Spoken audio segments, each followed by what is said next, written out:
kọrin àṣẹ ṣe àṣẹ ẹ pé kò ṣẹ àṣẹ ẹ máa pé kò ṣẹ àṣẹ ọdẹ roko ọdẹ pẹran ẹ̀rọ kí lọdẹ pa òní ọdẹ pẹran òkété àní ikú arẹwà kété òní àrùn arẹwà kété àní ọ̀fọ̀ arẹwà kété ẹ máa pé kò ṣẹ ọdẹ roko ọdẹ pẹran àní ẹ̀rọ kí lọdẹ pa ó ṣèbí ọdẹ pẹran wá wá àní owó àwa wá wálé àní ọmọ àwa wá wálé àlàáfíà àwa wá wá o ẹ máa pé kò ṣẹ òní ẹ máa pé kò ṣẹ àṣẹ èyí àṣẹ lónìí àtùbà àtúnṣe gbogbo tá a wá ṣe ajá síre ajá sáyọ̀ ire gbogbo fún gbogbo wa o. Everything we have come to do today will go in peace by the grace of the Almighty. I pray for every one of you. Àlàáfíà, ire, ayọ̀, ìdùnnú. Ó dàbọ̀ o. Ó dàbí ayọ̀, omi náà mo bẹ̀ ìmọ̀. Ó dàbí ayọ̀, omi náà mo dẹ̀ ìmọ̀. Ó dàbí ayọ̀, omi náà mo dẹ̀ ìmọ̀. Ó dàbí ayọ̀, omi náà mo dẹ̀ ìmọ̀.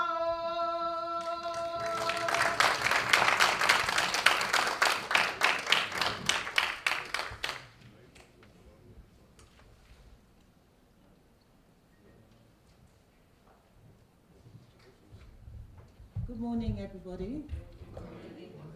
And thank you to Abiola Dosunmu for that prayer, that everything we do today will go well. I'm here to welcome you to this auspicious occasion, which is celebrating the legacy of people of Nigerian descent in Britain. My name is Fumi Adewale Elliott, and I'm honored to be given this role as moderator today. When I looked at the title, it had the word celebration.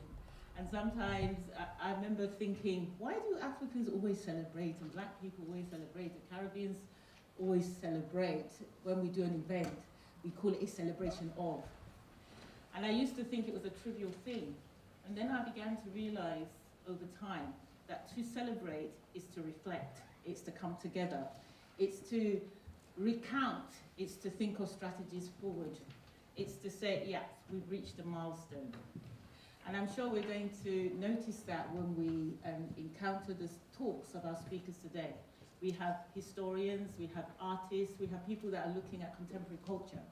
And we're going to find moments where we're going to say, yes, we've reached a milestone here. What do we do next? How do we go forward? Let's celebrate what we've done. Let's celebrate what we're going to do. And this conference is the brainchild of IROKO's Theatre Arts. And I must say that I'm proud also to have done workshops with Alex Omopayos, who is one of my elders in the arts. And he's going to come out now and share a few words about this project. Welcome, Alex.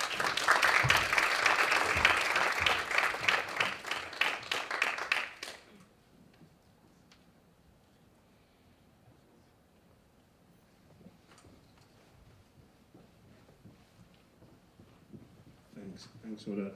I think we have a small request. I've just been told if it is possible, in terms of filming and photography, if it is possible for people to come, together, please.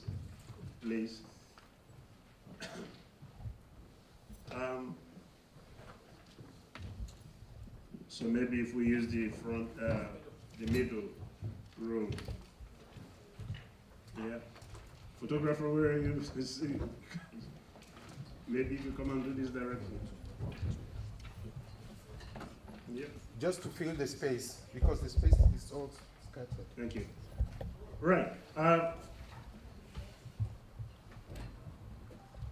First of all, I won't take your time. I just want to, thank you all for coming, because you are the brave ones, I would say. We have over 200 tickets. The event is completely overbooked, to be honest. 200 tickets, but you are the one who is here. So we thank you very much. Home from home. According to when we did the launch, Professor Kene, when he said the notion that home is somewhere else is wrong. This is for us who call ourselves British Nigerians. Home is here, and it has got to be seen as that. And when we did a project about 4 years ago, which was called Speaking Without Voice, again funded by the Heritage Lottery Fund. During that project, we had a lot of encounter with a number of Nigerians, and what we kept hearing from them was how uncelebrated, the bad image that Nigeria is having, how it is affecting them. And we talk to young people who would not want to identify as Nigerians, young people who would actually prefer to change their name because they want to be seen to be Nigerian. And that gave me an idea of what could we do, In fact, that was the beginning. That was the beginning of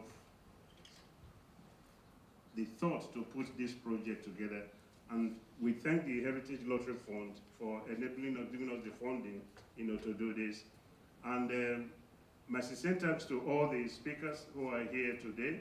You will hear from them. I don't need to bore you, so you will hear from them the reason why this project is taking place. It is just to inspire conversation, because when we say we are celebrating Nigerians, there are thousands of Nigerians in this country. We cannot show, have a display of all of them. But the fact is that this should inspire conversation.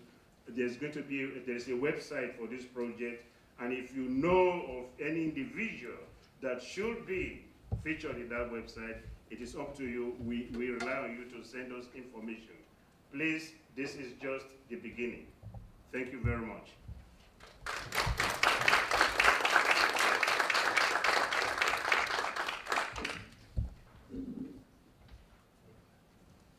We have a series of speakers today, and all of them eminent, and all of them who have done great things.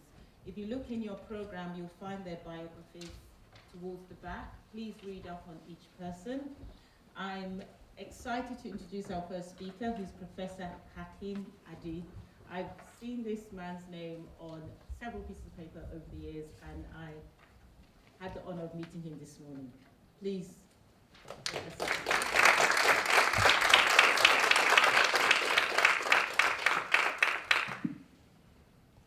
Well, thank you so much for inviting me to this important gathering. I'm not really sure if this is the first gathering of this kind in this country, but anyway, it's an important one, I would say a historic one. How we see our history is very, very important. I say our history. Who we include, how we include, what the criteria are for inclusion. If we just look at the idea of celebrating Nigerians or British Nigerians, I see some people in the exhibition outside, I certainly wouldn't want to celebrate them. And I wonder what the criteria is for entry. I wonder who will be included in this website.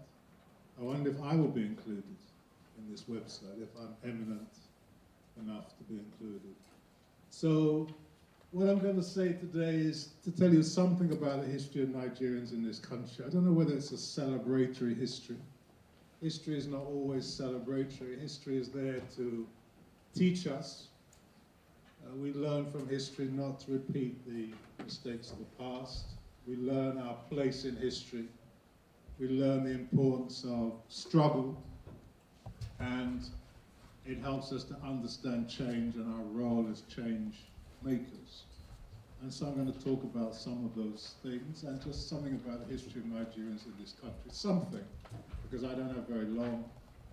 The history stretches back thousands of years, and I can't deal with all of that today. So let's have the first slide, if I can, please. I can't remember what the first slide is. What is it? Okay. Up, down, girl. So up, down, girl is, of course, we can't see a picture of up, down, girl because she died about 1,300 years ago. She was buried, she was about 10 years old. Her remains are found in a place not too far away from where I live in Kent. All the most important people are to be found in Kent, it appears. She died about 1,300 years ago, in the 7th century. But more recently, some DNA tests have been done on her skeleton to see what people could find out about her. And these days, DNA tests are very precise as to origins, national origins, and heritage, and so on. And her heritage is traced back to, of course, we can say Yoruba land, probably. Of course, Nigeria didn't exist 1,300 years ago. But she was of, we can say, most likely of Yoruba heritage. What is she doing in Kent? It's probably that she didn't come from Yoruba land. It's probably more likely that her grandfather came. Why did he come to England 1,300 years ago? What's the story? We don't quite know what the story is. It's just an example. We think we know something about the history of Nigerians in Britain. We don't really know very much.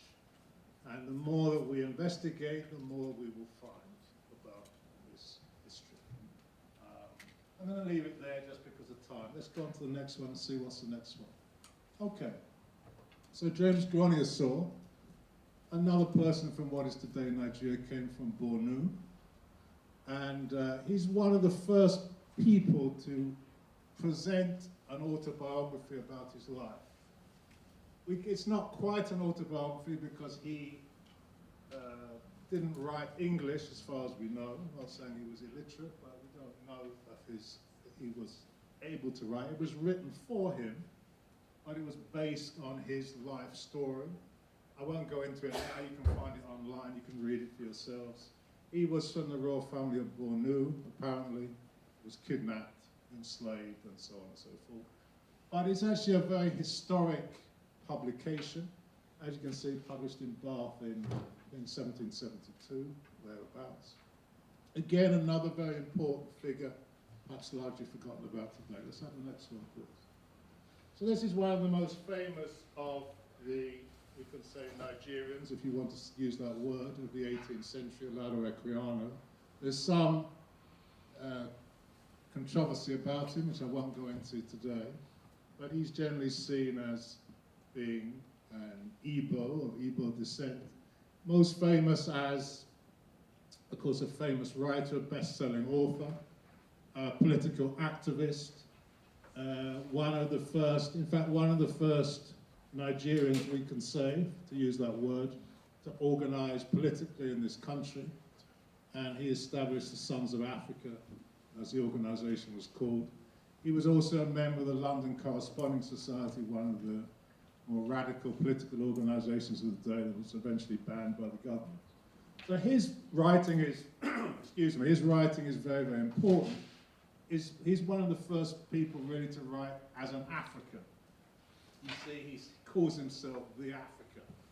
So we can say he's one of the first to develop that concept of being an African in the English language, and to write about Africa in a positive, you can say, celebratory way. If you read the first chapter of his book, which you can do, it's online, very easy to find, just Google it, you will see what he says. Okay, let's go on to the next one, because of time. Okay, well, Aina is probably more well known as Sarah Forbes Bonetta.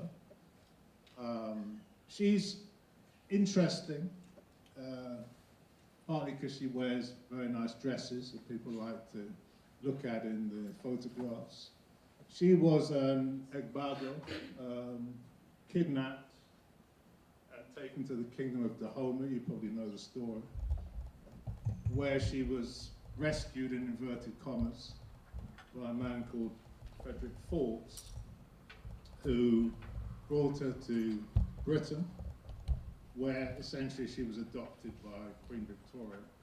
Queen Victoria had a habit of adopting Africans, or kidnapped Africans, you can say. And she was educated at the Queen's expense, educated in Sierra Leone, but lived much of her life in this country, was married in Brighton, and so on.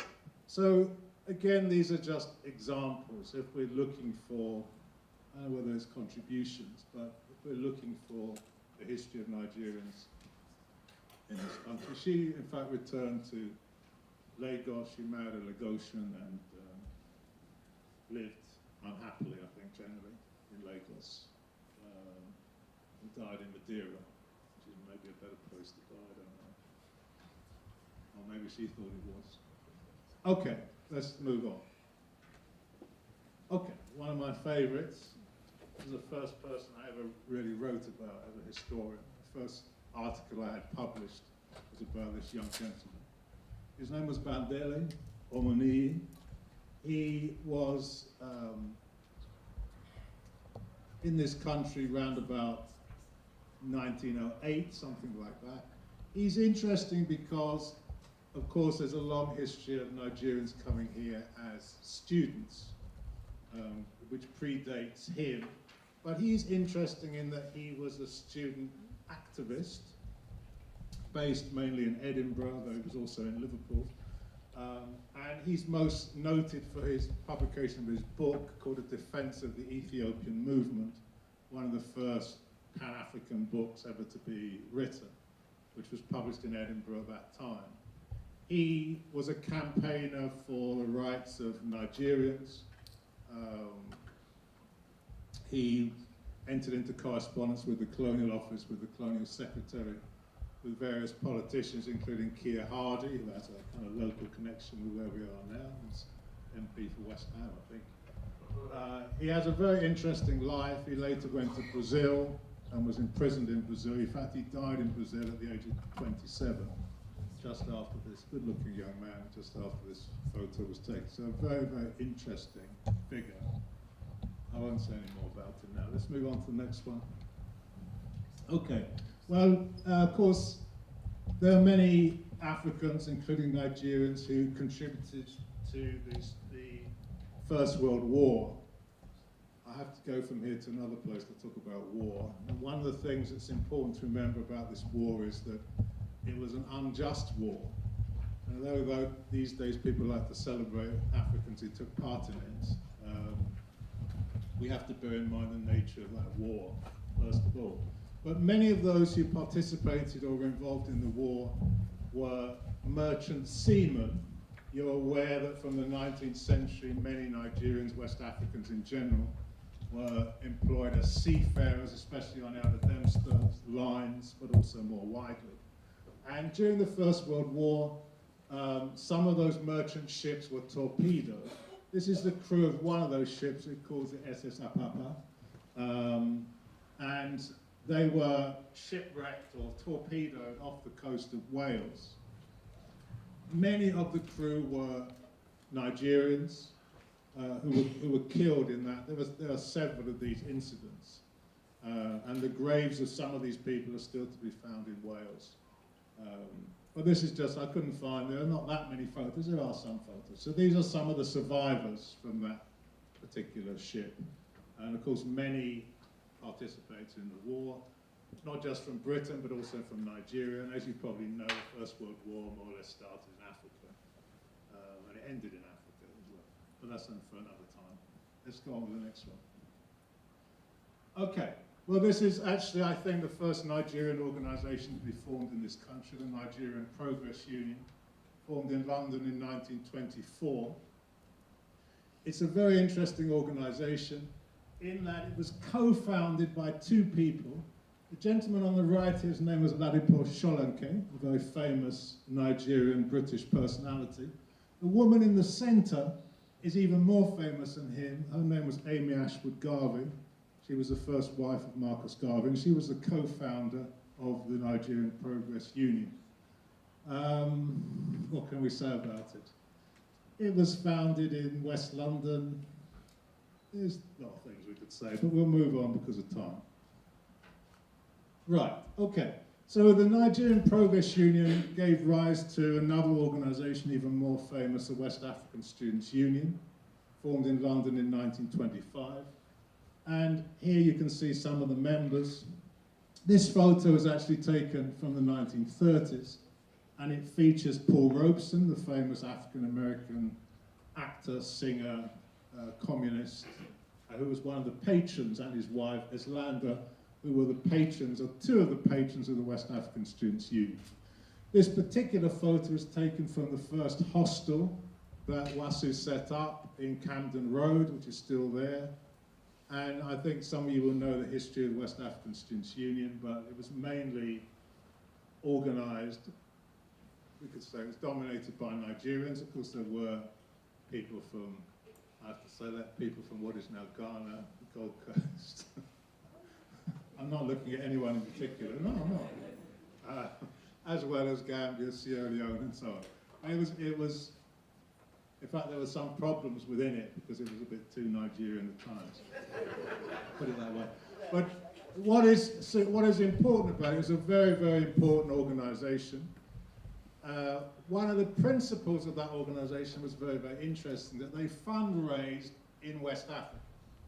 So when they needed something, they always went back to Africa, they raised money.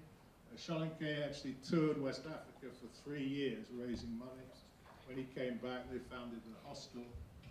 I'll say more about the hostel in a minute. Yeah, let's go on to see what we got next. I've got a few. So here's another photo of him. This is a bit later. I think this was after a chieftaincy title was conferred on him in Nigeria, so this is probably 1940s. You can see he's got the WASU cap on. I can't remember what all the other things are significant as well, probably. Let's go on to the next one, just because of time. And this was one of the publications that they produced, this one from 1935. And you can see the bottom article, or bottom, yes, report of the WASU mission. So that's the fundraising mission that I referred to. What else have we got there? Well, you'll see, yes, the idea of WASU, what it actually means. They translated it in various ways, not only in Europe, but in nearly every West African language you could think of. That it meant something in all of these languages.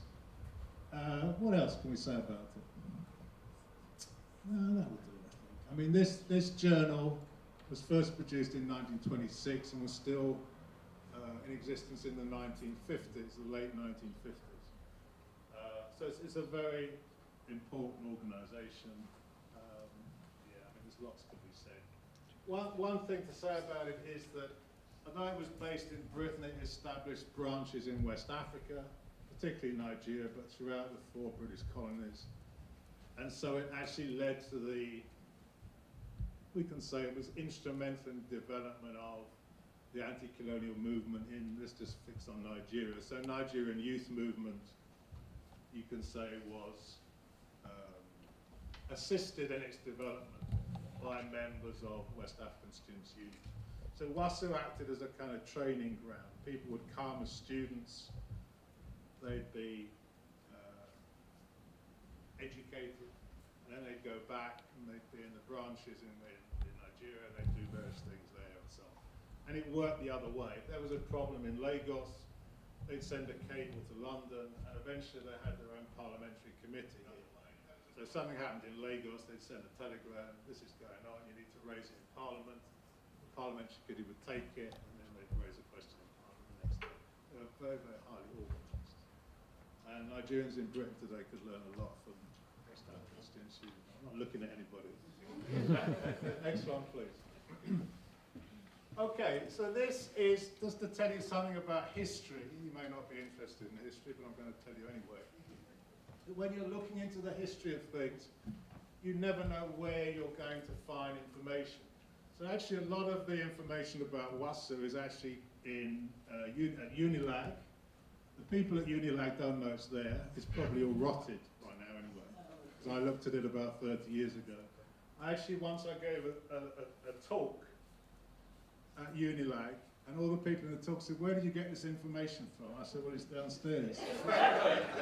And so that should tell you something. Not that I'm criticizing anybody here who went to Unilag.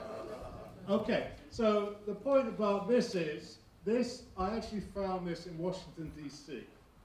Just to tell you something about how research goes in history. You never know when you're going to find something. I was in D.C. looking at something else. I just thought, I've got a few minutes to spare. Let me just thumb through this guide to the archives. And suddenly I saw this item. That's very strange. Something about Wasu. And this was what it was. Now this is almost life-size. It's probably a little bit bigger, but not much. This was a poster. It was folded. It dates from about 1934. It looked as though it had never been opened when I opened it. And it had been in Washington, D.C. since whenever, 1934, 1935. So you can see it's just a fascinating, I've never seen this anywhere else. I've not seen it in Nigeria, in Britain, anywhere. Anyway, you can see the places where the Wasu Journal could be bought, the Nigerian. And you can see a lot of the branches in Nigeria were actually based in schools, because it was the intellectuals of that period who were most interested in anti-colonial matters, politics and so on. Teachers and students. So they did a lot of work here. Anyway, just an interesting thing I thought I'd share with you. Let's go on, see what else we've got. So this is another picture of the West African Students' Union from the 1940s. This is at the new hostel, which is also in Camden and South Villas. One of my favourite photos from that period. Again, Wasu was still kind of Nigerian dominated in that period. It's just a beautiful photo. I'm just showing you because I like it. So let's go on to the next one. Okay. So this is another famous Nigerian from that period, the 1940s, who came here, as many women did, to study medicine, either usually as nurses, one or two as doctors as well, during this period, during essentially the colonial period. Of course, one of the key features of colonial rule was it didn't educate anybody. And certainly there was no higher education provided. So people had to come here or go to the US, and many came here. So this is, she's known, I guess, as Nurse Ademola. She was one of the daughters of the Alake. But she's the more famous one, but her sister was also here trained as a nurse and midwife. She's become more well known because a film was made about her in 1944. Called Nurse Ademola. Unfortunately, that film has been lost. There are only 2 films made about Africans. There's a film called An African in London as well, and from the same period, that's also been lost. So we don't have the film, we just have some stills. There are about 6 stills of this film. It was essentially a propaganda film made during the war to be sent to the colonies to say that we're all pulling together, you know, here's an example. She trained, I think at Guy's, from as I remember.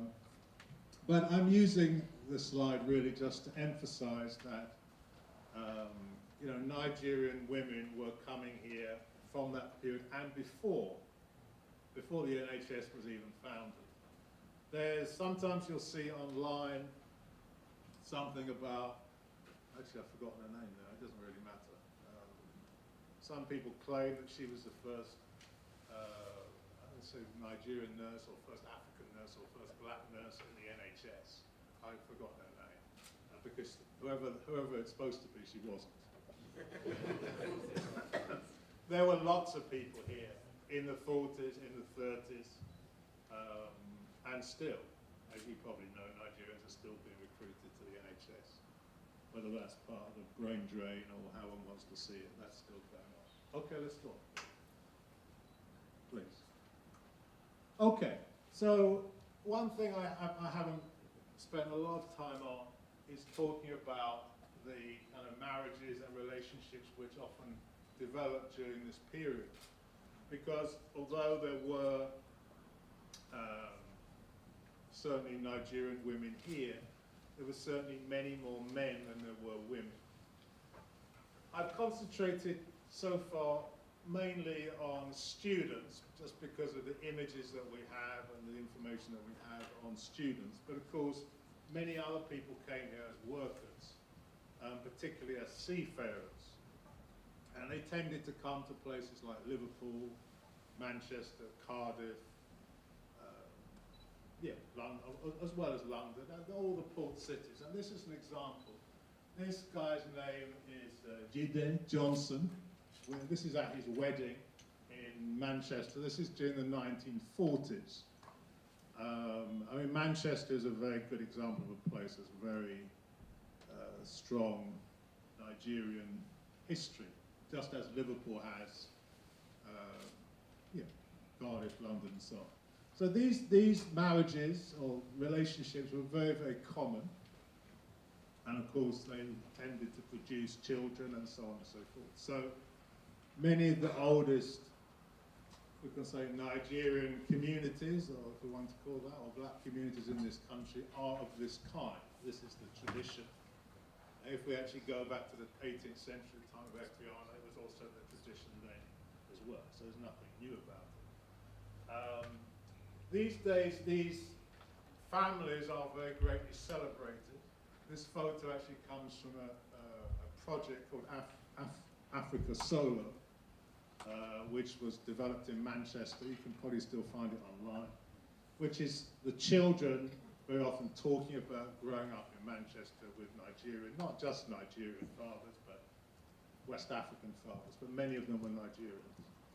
Talking about their fathers, talking about their mothers, talking about what it was like growing up in a Nigerian-headed household in Manchester in the 1940s, 1950s, 1960s. I know some people think Nigerians only came here in the 1980s or something like that. So this is, I'm not even going to talk about that. So this history is very important. It has actually quite a big impact on these cities, what life is like in these cities, like Liverpool, like Manchester, and of course like London as well. Let's go. See what else we've got. I remember what else I've got here. Okay, yes. So this is, this was organized by the West African Students Union, but I just wanted to give you an idea because again, people think this is a kind of new thing of people being concerned about what's going on in Nigeria. This is from 1945, and this is the famous general strike in Nigeria, which was a very, very important strike in that it brought the country to a standstill and really kind of ushered in the kind of the mass anti-colonial movement, the struggle for independence from 1945 onwards. And it was a big deal here. This, as you can see, a meeting held in Red Lion Square to support the strikers and to support the strike and so on. And it's interesting what the demand was in those days. A minimum wage of 2 and 6. Some of you are too young to even remember what 2 and 6 was. But this is what people were demanding then. I don't know what people today are demanding in Nigeria as a minimum wage. And whether things have improved much or not. That's for another day. So this is another important event in 1945, the Manchester Pan-African Congress. I just wanted to show you, this is a very famous Pan-African event. If you look into the history of the African Union or whatever, anything, people always talk about this Congress. And of course there were many Nigerians at it. Awolowo was one of those. Let's just go on to the next slide, I think, yeah. And this is Chief Shoyomi Koka, who was one of the leaders of the Nigerian TUC, who was here for that Congress. And of course, in the aftermath of the general strike. It was an interesting event because these trade union leaders were brought from Africa, essentially by the British government, to participate in the founding of the World Federation of Trade Unions, which was held in London and Paris in that year. And that's why this Congress was organized, because they were all present. So he was one of those Nigerians at the Congress. Awo was another, Jajawachukwu was another. There were many, many others, including those who lived in Manchester. So many of the Nigerians who participated in this important Congress were Manchester residents. They took place with their families, children, wives, and so on. So it was a Nigerian event as much as anybody else's event. Okay, let's see what's next. Okay, so in addition to the West African Students' Union, in the period after 1945, some of you may have heard the story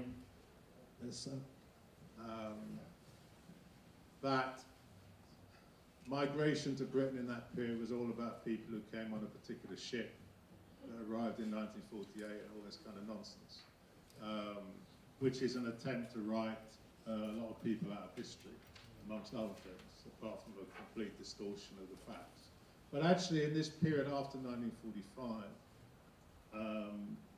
thousands of people came from West Africa, including from Nigeria, into this country as part of the changes that were going on in West Africa, largely to be trained as students, but a lot of people also came as stowaways on ships. And if you actually look at the papers of the times, like 1948, 1949, they're more concerned about people coming from Nigeria and other parts of West Africa than they are about people coming from the Caribbean, because actually more people, actually, in 1948, were coming from West Africa and Nigeria in particular than they were from the Caribbean. Because history has been distorted in such a way that most people wouldn't realize that. So as a consequence, you find many more organizations being formed in this period, including the Nigerian Union dates from about 1949. There was also a West African Women's Organization, a Nigerian Women's Organization, formed during this period, early 1950s as well. So this is, well, you know who it is, but this is a meeting of the Nigerian Union, probably in the early 1950s. Yeah, next please. Okay, so this is one of, I guess, the most interesting Nigerians of this period. This is, what should we say, this photo, it's not a great photo, from, I would say, the 1950s, possibly early 1960s. This is Obi Egbuna. Some of you may have heard of him. He's noted, I suppose, partly as an author and playwright, whose work was actually performed by the BBC at that time. And so this is how we have this particular photo of him. He has become more famous as a political activist during this period. He was one of the key members of the Committee of African Organizations, which you won't have heard of. It was one of the most important organizations of Africans in that period, also formed in 1959. You heard of the anti-apartheid movement? Oh, good.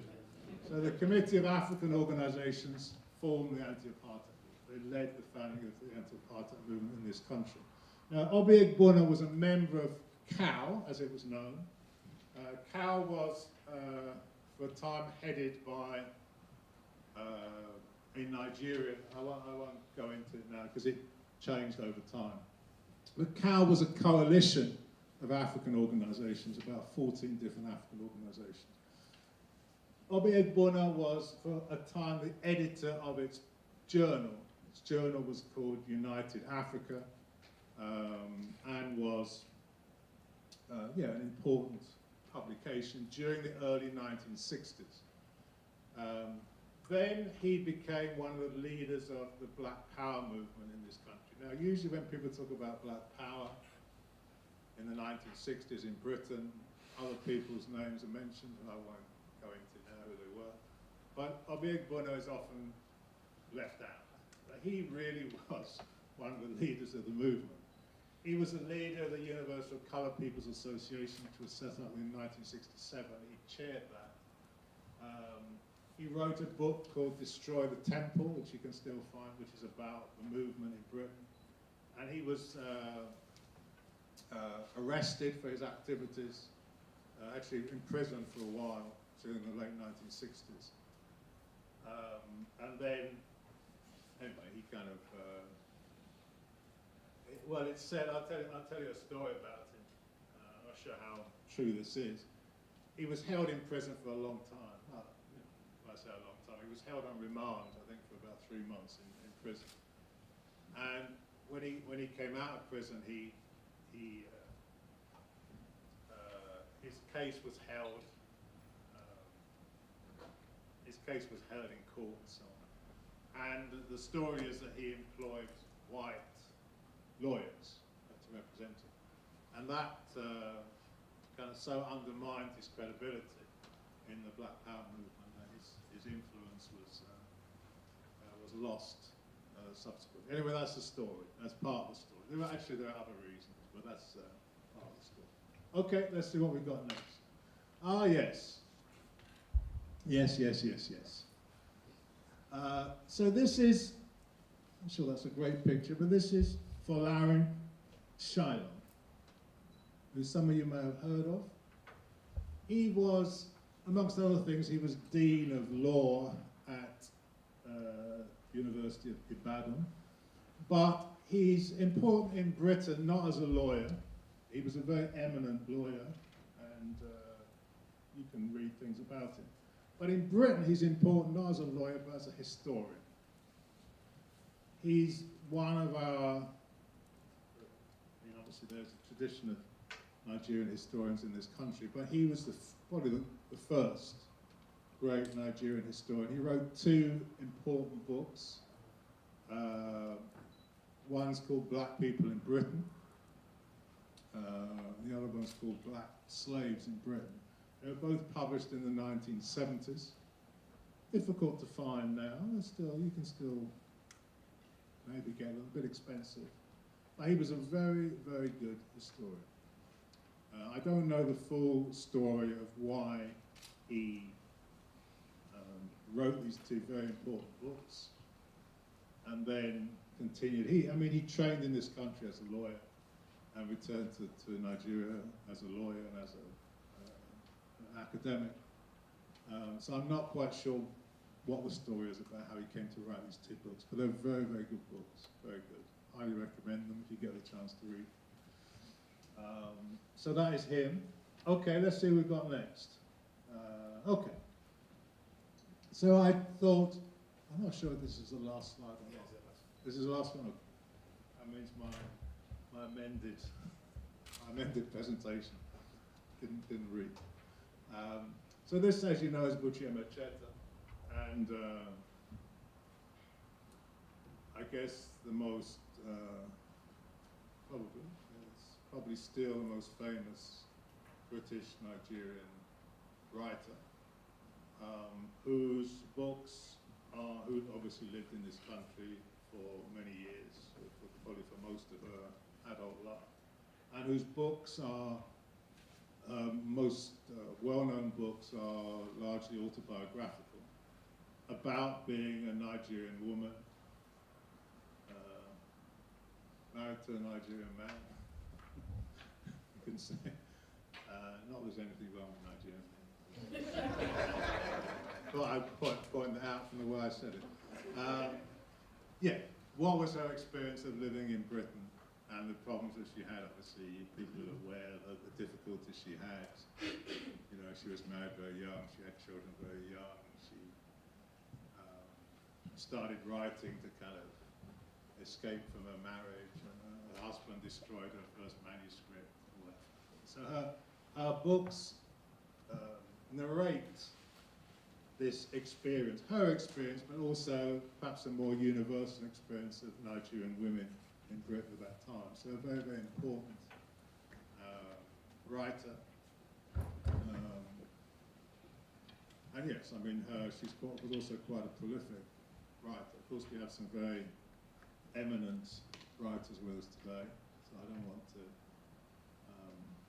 take any of their glory away, but she was a very important figure. Now, I had one other slide that I forgot. I'm going to talk about it even though it's not here. This is quite a difficult thing to talk about without a slide. It's a difficult thing to talk about anyway, but it's a difficult thing to talk about without a slide. But I'm going to finish with this particular person, who is, I usually show a slide of my friend, I wouldn't say classmate, but friend, because we went to university together, Aji Lewis, and her son Shenny. That slide disappeared, unfortunately. But he is actually quite an important figure in our history. We could say the history of this country. People probably know the story of Shenny, who was admitted, he was a young man, 24 I think he was admitted to hospital in South London in 2010, and he was admitted as an outpatient to a hospital, and then he became unwell, distressed during his admission. The hospital staff felt they couldn't cope, whatever the circumstance, and they called the police to assist them. I think, I might get it slightly wrong, I think 11 or 12 police officers arrived, and they killed Shenny. So that is in essence the story. Of course, it's not in itself an unusual story or a rare story, as rare as we might want it to be. But Shenny's Aji and Conrad and the family have campaigned for many, many years, and they eventually had the law, I have to say no police officers, as very often the case, no police officers were held to account for his death. Nobody has been held accountable for his death.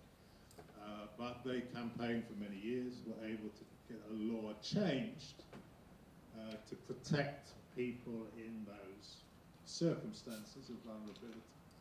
I can't remember the whole name of the law. It's to do with, medical institutions relating to mental health or whatever, to do with mental health and mental institutions. But it's known as Shenny's law. And so even in his passing, he has made a significant, important contribution.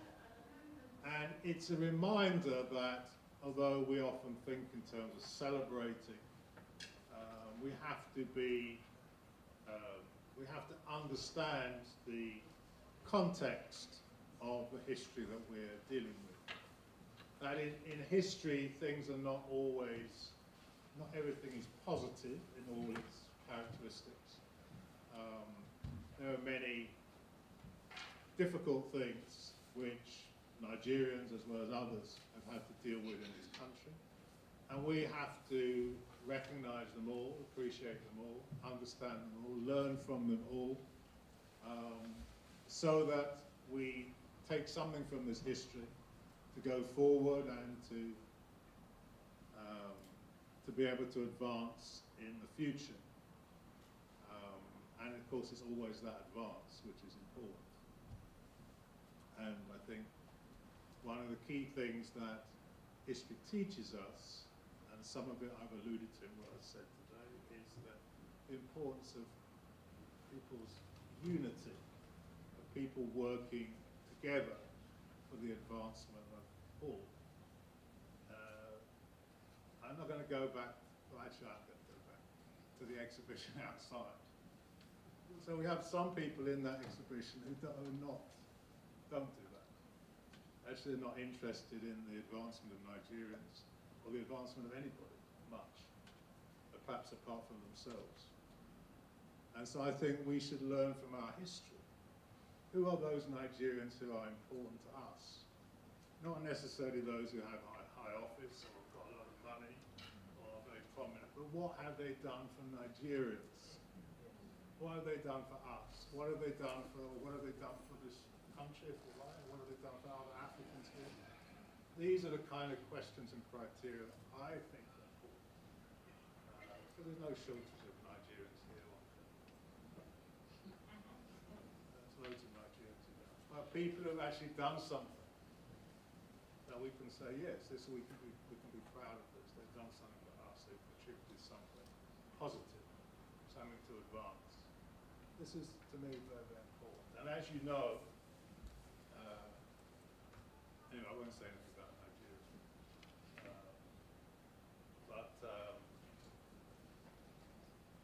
There's too much reverence, let's say that, for big people. History is not really about big people. History is actually about so-called small people.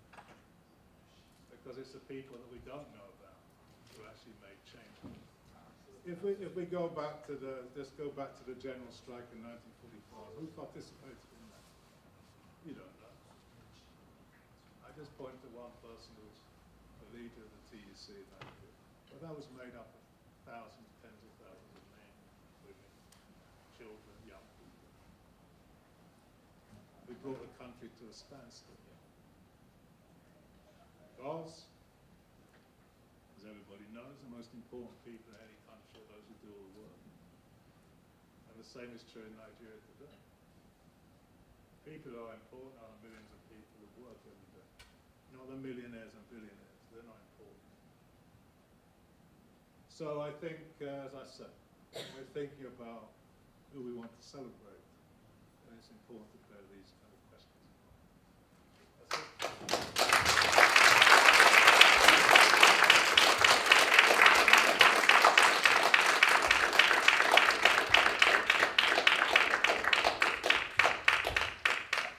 Thank you very much, Professor Aki, for that very enlightening talk. We can now take one or two questions for the Q&A before we move to the next speaker. Could we start with this gentleman and this gentleman? Could someone take a microphone? Thank you. Thank you. I'm not sure if it's on, but I can say something. Thank you. That was quite interesting, and also just I learned from that. I came in the 80s, and I know you didn't want to mention anything about the 80s, so I just wanted to explore why you didn't want to touch on Nigerians who came in the 80s. Well, it's nothing personal.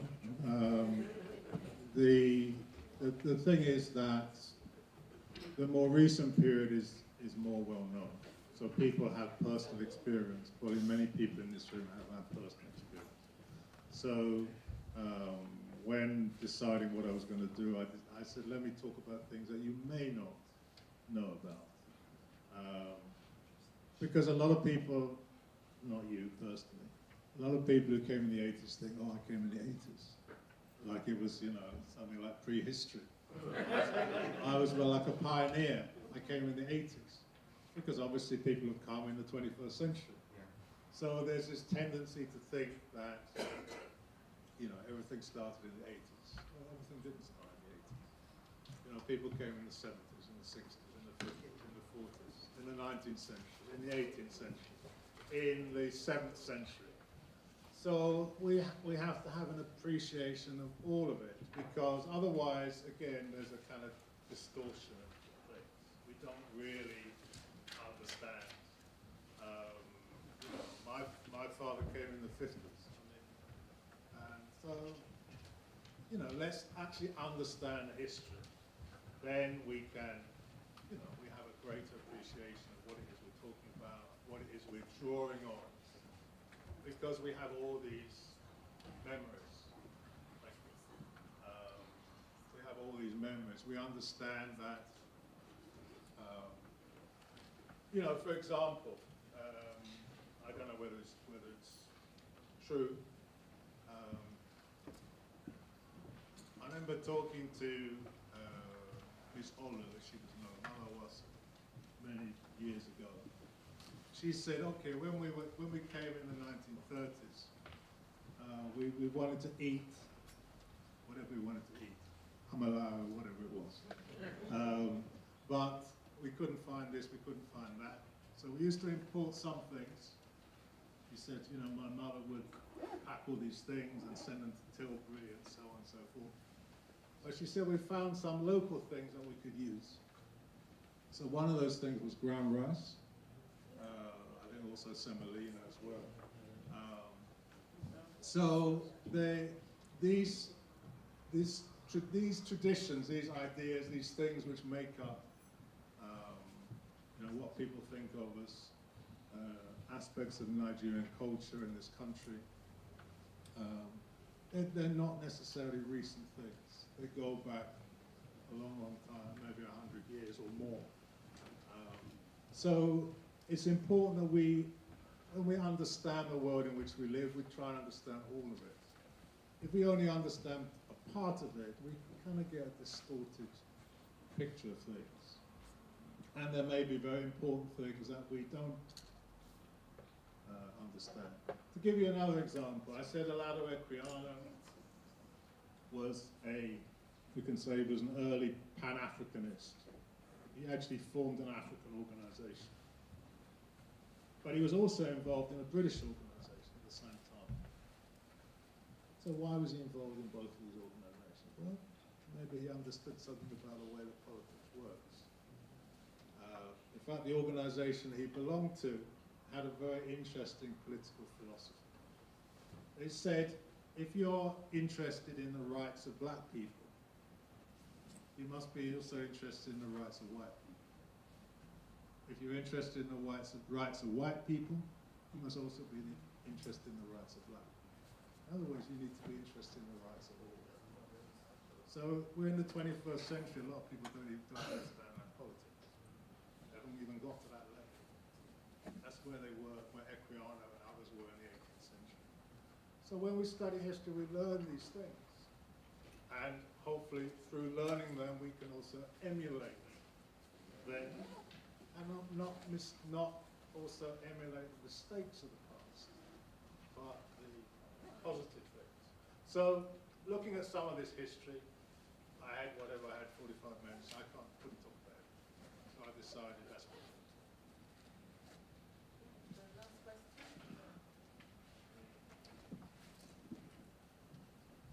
So thank you very much for your talk, which was fascinating.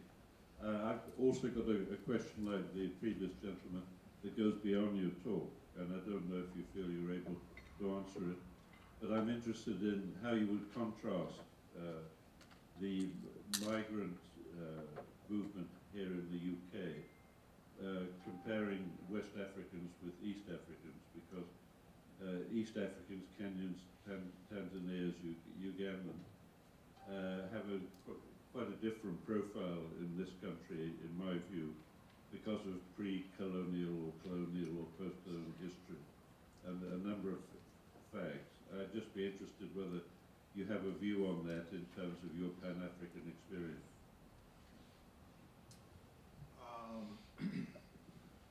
Well, I think the main difference is that historically there were many more people here from West Africa than there were from East Africa. That's one of the differences. If we go back to, and that's to do with the connections which existed with West Africa, obviously during the times of the 18th century, even 17th century, 18th century, there was a different connection with West Africa, particularly because of human trafficking, essentially. That's the difference. I mean, there are images which I didn't bring today because they're not strictly Nigerian. But I mean, we do have not a lot of, but I mean, there are a lot of examples of West Africans being here, connections being established between Britain and West Africa, particularly the rulers of various West African states there's a long tradition of people sending their kids to be educated, particularly their sons to be educated. Even going back to Elizabethan times, that happened. So that didn't happen with East Africans. So the relationship with East Africa is fewer and newer, generally speaking, we could say. And so that's a different tradition. And then, yeah, there are different connections.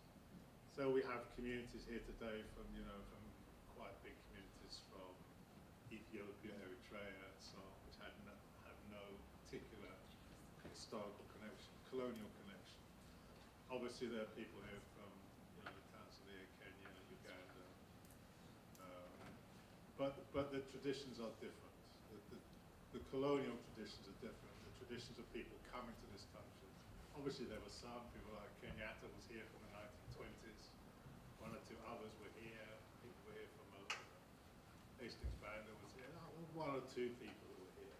But the West Africans were dominant in terms of numbers and so on. So that, briefly, that's how I deal with that. Can I? Unfortunately, we can't take any more questions. It's just the time factor. We started late and we've gone over time.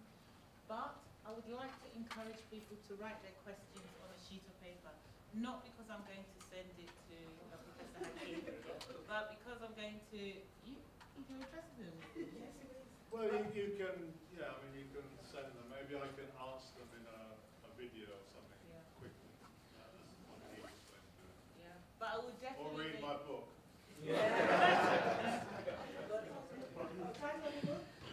African and Caribbean People in Britain, A History. Published by Penguin. But I would shortlisted for the Wolfson History Prize.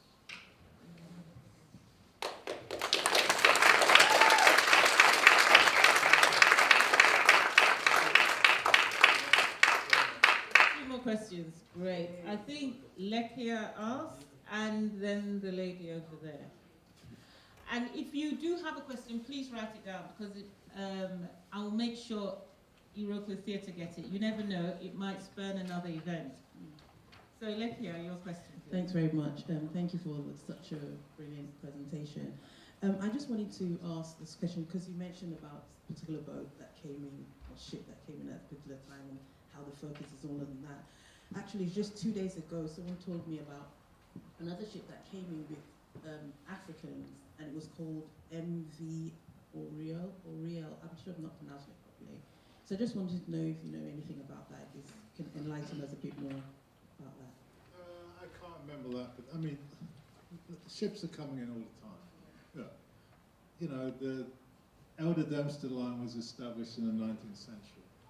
People were coming in all the time. That is why we have these communities of people in Liverpool, in Manchester, in other places. In the 1940s also, many ships came in. Being fixated on a particular ship in a particular year is a nonsense. Even if one looks at people who came from the Caribbean, lots of ships. There were ships that came in 1947, 1946, and so on. So this is rubbish. It's just complete nonsense. And it's used to symbolize something that didn't even happen until the next decade. Large numbers of people from the Caribbean did not come to this country in the 1940s. There were probably as many. I don't necessarily have all the figures, but as I said, if you look at the newspapers of the day, they're talking about West Africans. This person stowed away. This person stowed away. Or this person came and look, they're studying in West Bromwich, and look what they're doing, and they're Nigerian, and they came from Lagos, and this and that. These are what the papers are about. So this ship in 1948 is a myth. It's a distortion. It's, I read something the other day, people saying they were invited to come. It's rubbish. Nobody invited anybody to come in 1948. It's complete rubbish. But it's been, once the government starts saying it, it's got to be a lie.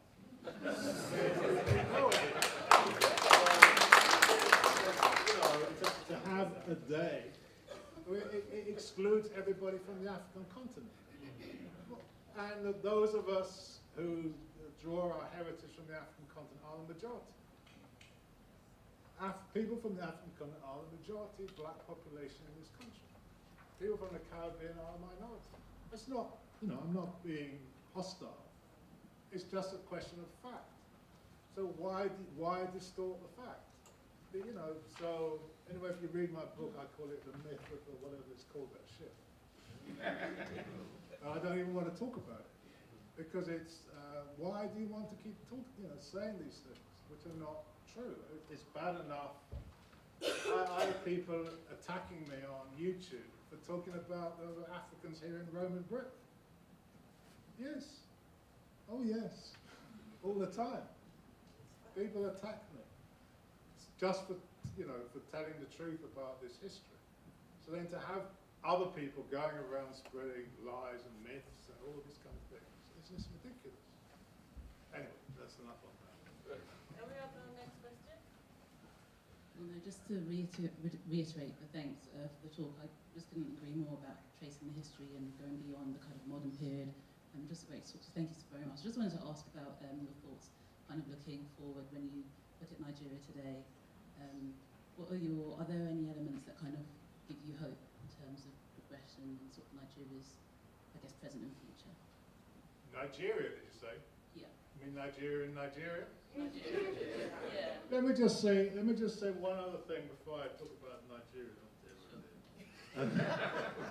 Let me just say about Nigerians in Britain. One of the important things is we don't actually, to be honest, we don't celebrate our history. There's a lot of people my age, but well, actually maybe I'm quite old now, but anyway, maybe not my age. But anyway, there's quite a few elders in this room. So what is their story? Do we sit down and talk to our parents, our grandparents, our elders? These people been here from time, from the 50s, well, still around, or, from the 50s, from the 40s. But people don't talk to them, or people are just beginning to talk to them. There's even people here from the 80s. That's a long time ago. So there's this history. I mean, for young people, 80s is a long time ago, because it's whatever it is, 45 years ago or something. Oh yeah, nearly 50 years ago.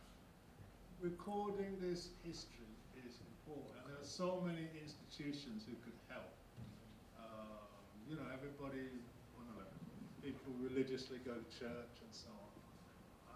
But the churches could actually do something more useful, let's say, in recording things, asking people to preserve photos, taking an interest in things. Photos are very important.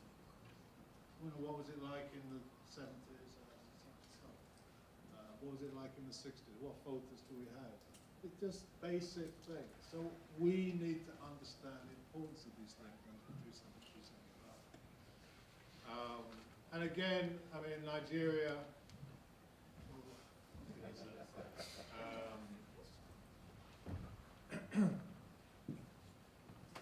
You see, there's so many things that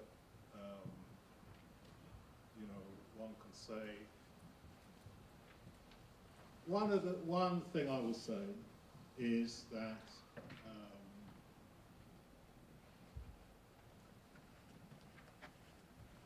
we have, one of the things I think which is problematic is there's too much deference. I'm going to be frank, there's too much deference. Let us, okay, one doesn't want to, okay, there's things that are important. You value, your elders for what they can, for their wisdom, for their life, and so on and so forth. However, there's this deference to not only age, but to wealth, to title, to all of these things, which are useless, particularly to wealth. And we have to understand something about wealth. Wealth is not created by rich people. Wealth is created by poor people. So if you want to defer to that, then you should defer to the poor, to the workers. So these are the important people. Anyway, that's one issue. But I mean, I'm being a little bit, tongue in cheek with that. That is an issue, but obviously the issues are much greater than that. But if you just come down to the issue of wealth, look at the welfare this country has. There's so much wealth. Whether you say it's the biggest economy or second biggest economy in Africa or whatever, look at what it has, the possibilities, the potential, the everything, the resources. But these criminals are ruining the place, have ruined it. People were sending me things, whenever it was last week, happy. I said, what are you talking about? Well, what is it you're celebrating in that sense? Is there hope in the youth, perhaps? There's always hope in the youth. There's hope in the wealth producers and the working people, always. But people have to realize that, yes, we are the ones who create that wealth. We must control it. We must control it. We must have that thinking that we are important. Just like in 1945, to have a general strike, I'm not saying there's only been one general strike, but that sense of empowerment. Let us take control of our country and build it in the way that we want to build it, so it satisfies the majority of people.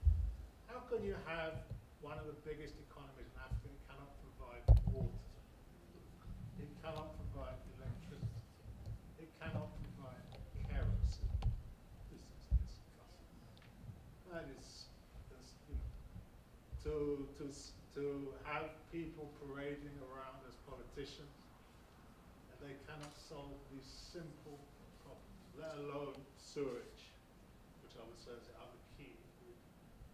With so much wealth, people who you can't even use that wealth, but people have private. How many cars can you drive? How many houses can you live in? But it's perpetuated. Even here, we have to be careful.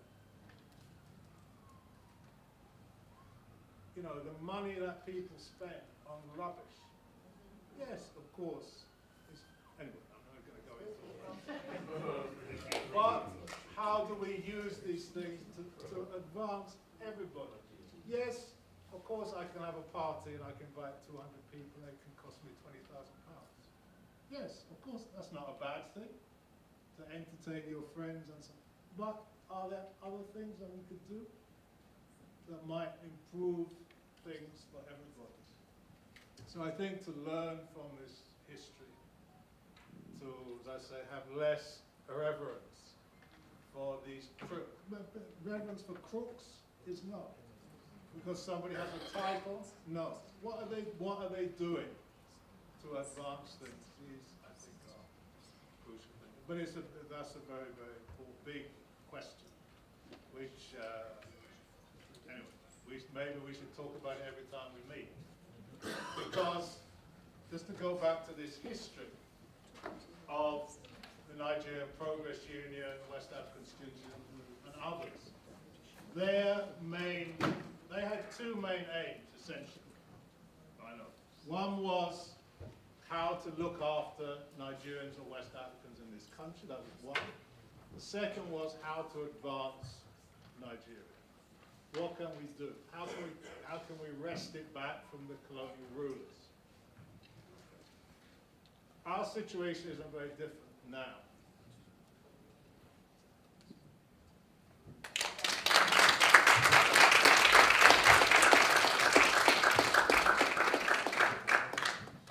Thank you for such a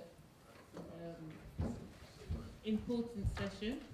And Prof said something about keeping images and photographs, and therefore it's nice to know that our next speaker is an image activist. So I want to invite forward Becky Ali.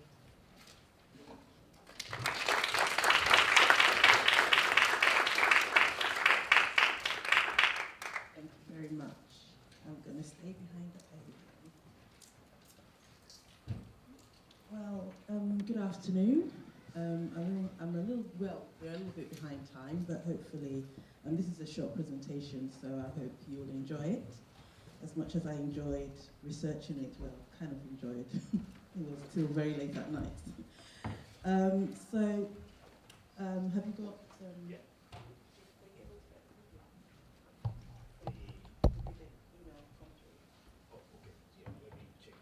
Yeah, so there's a video I actually wanted to show you.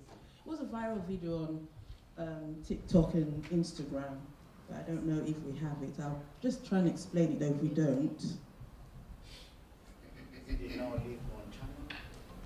Hold on, let me just double check.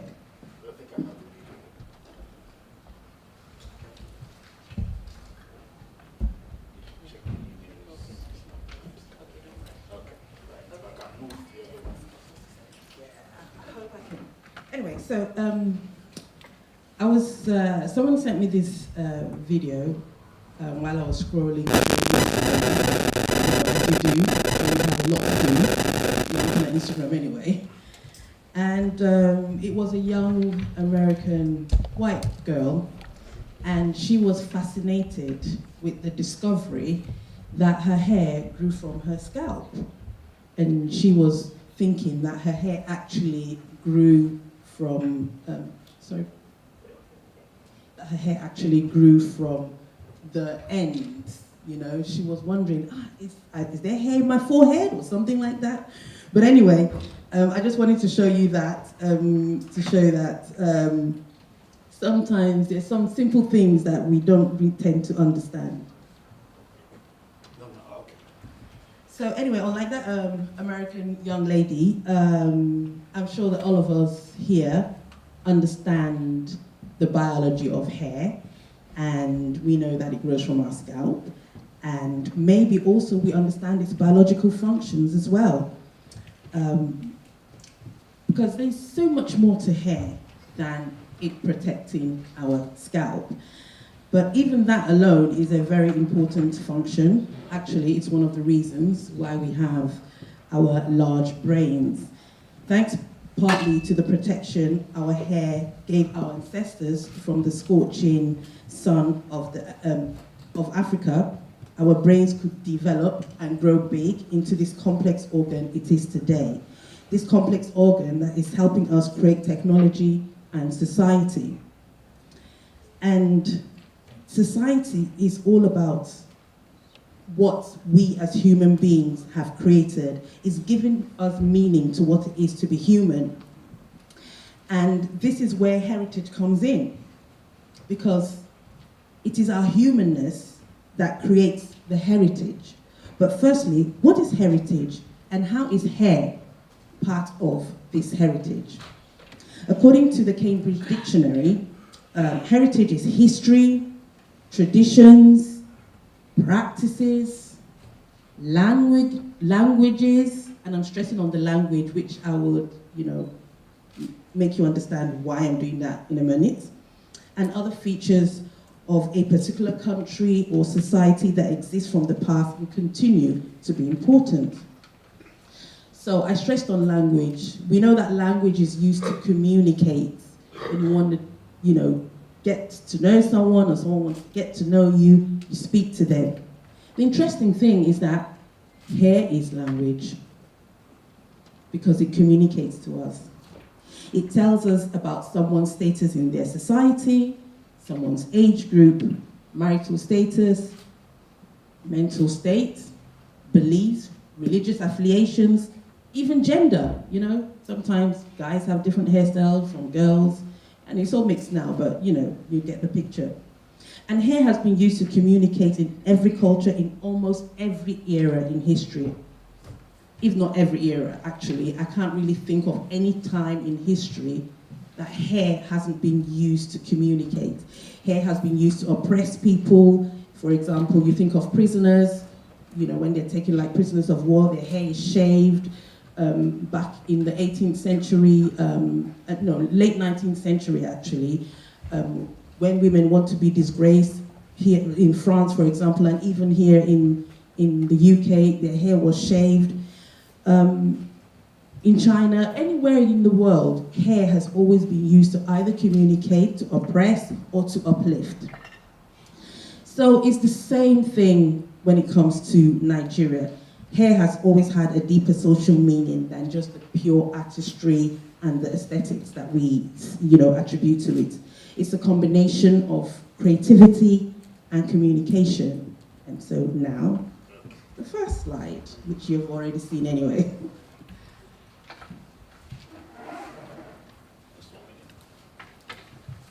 So I'm sure, you saw a bit of it. That was from the early 20th century. That was the hairstyle of, go to the first one. Yeah, present. Okay. Yeah. But click on present. There. So this is the hairstyle of what, the first one here, the first image is present day Anambra State, which is around 1911, and that's the hairstyle. I've actually done that hairstyle before. So, and the one in the middle too as well is another Igbo woman. I really don't, I've been looking at that image trying to understand what she did. Is it locks? How did she make it up that? But it's really, it's interesting and it's beautiful. I don't really know the meanings of these ones, but they all communicated something at the time, as well as the lady at the end. And can we go to the next slide? Slide number 2.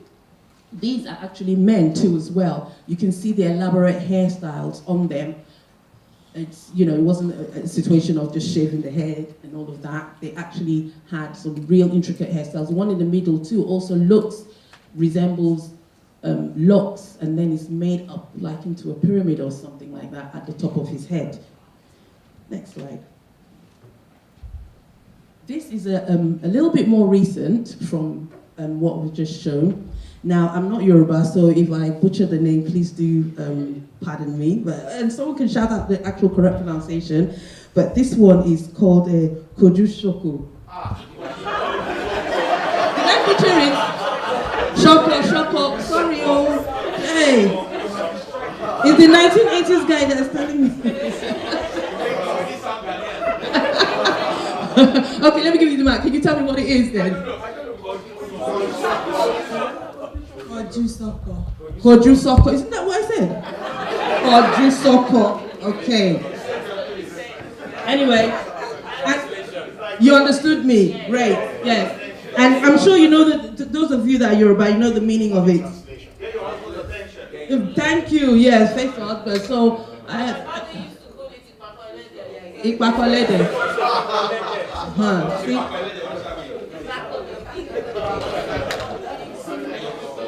See, I have some historians here.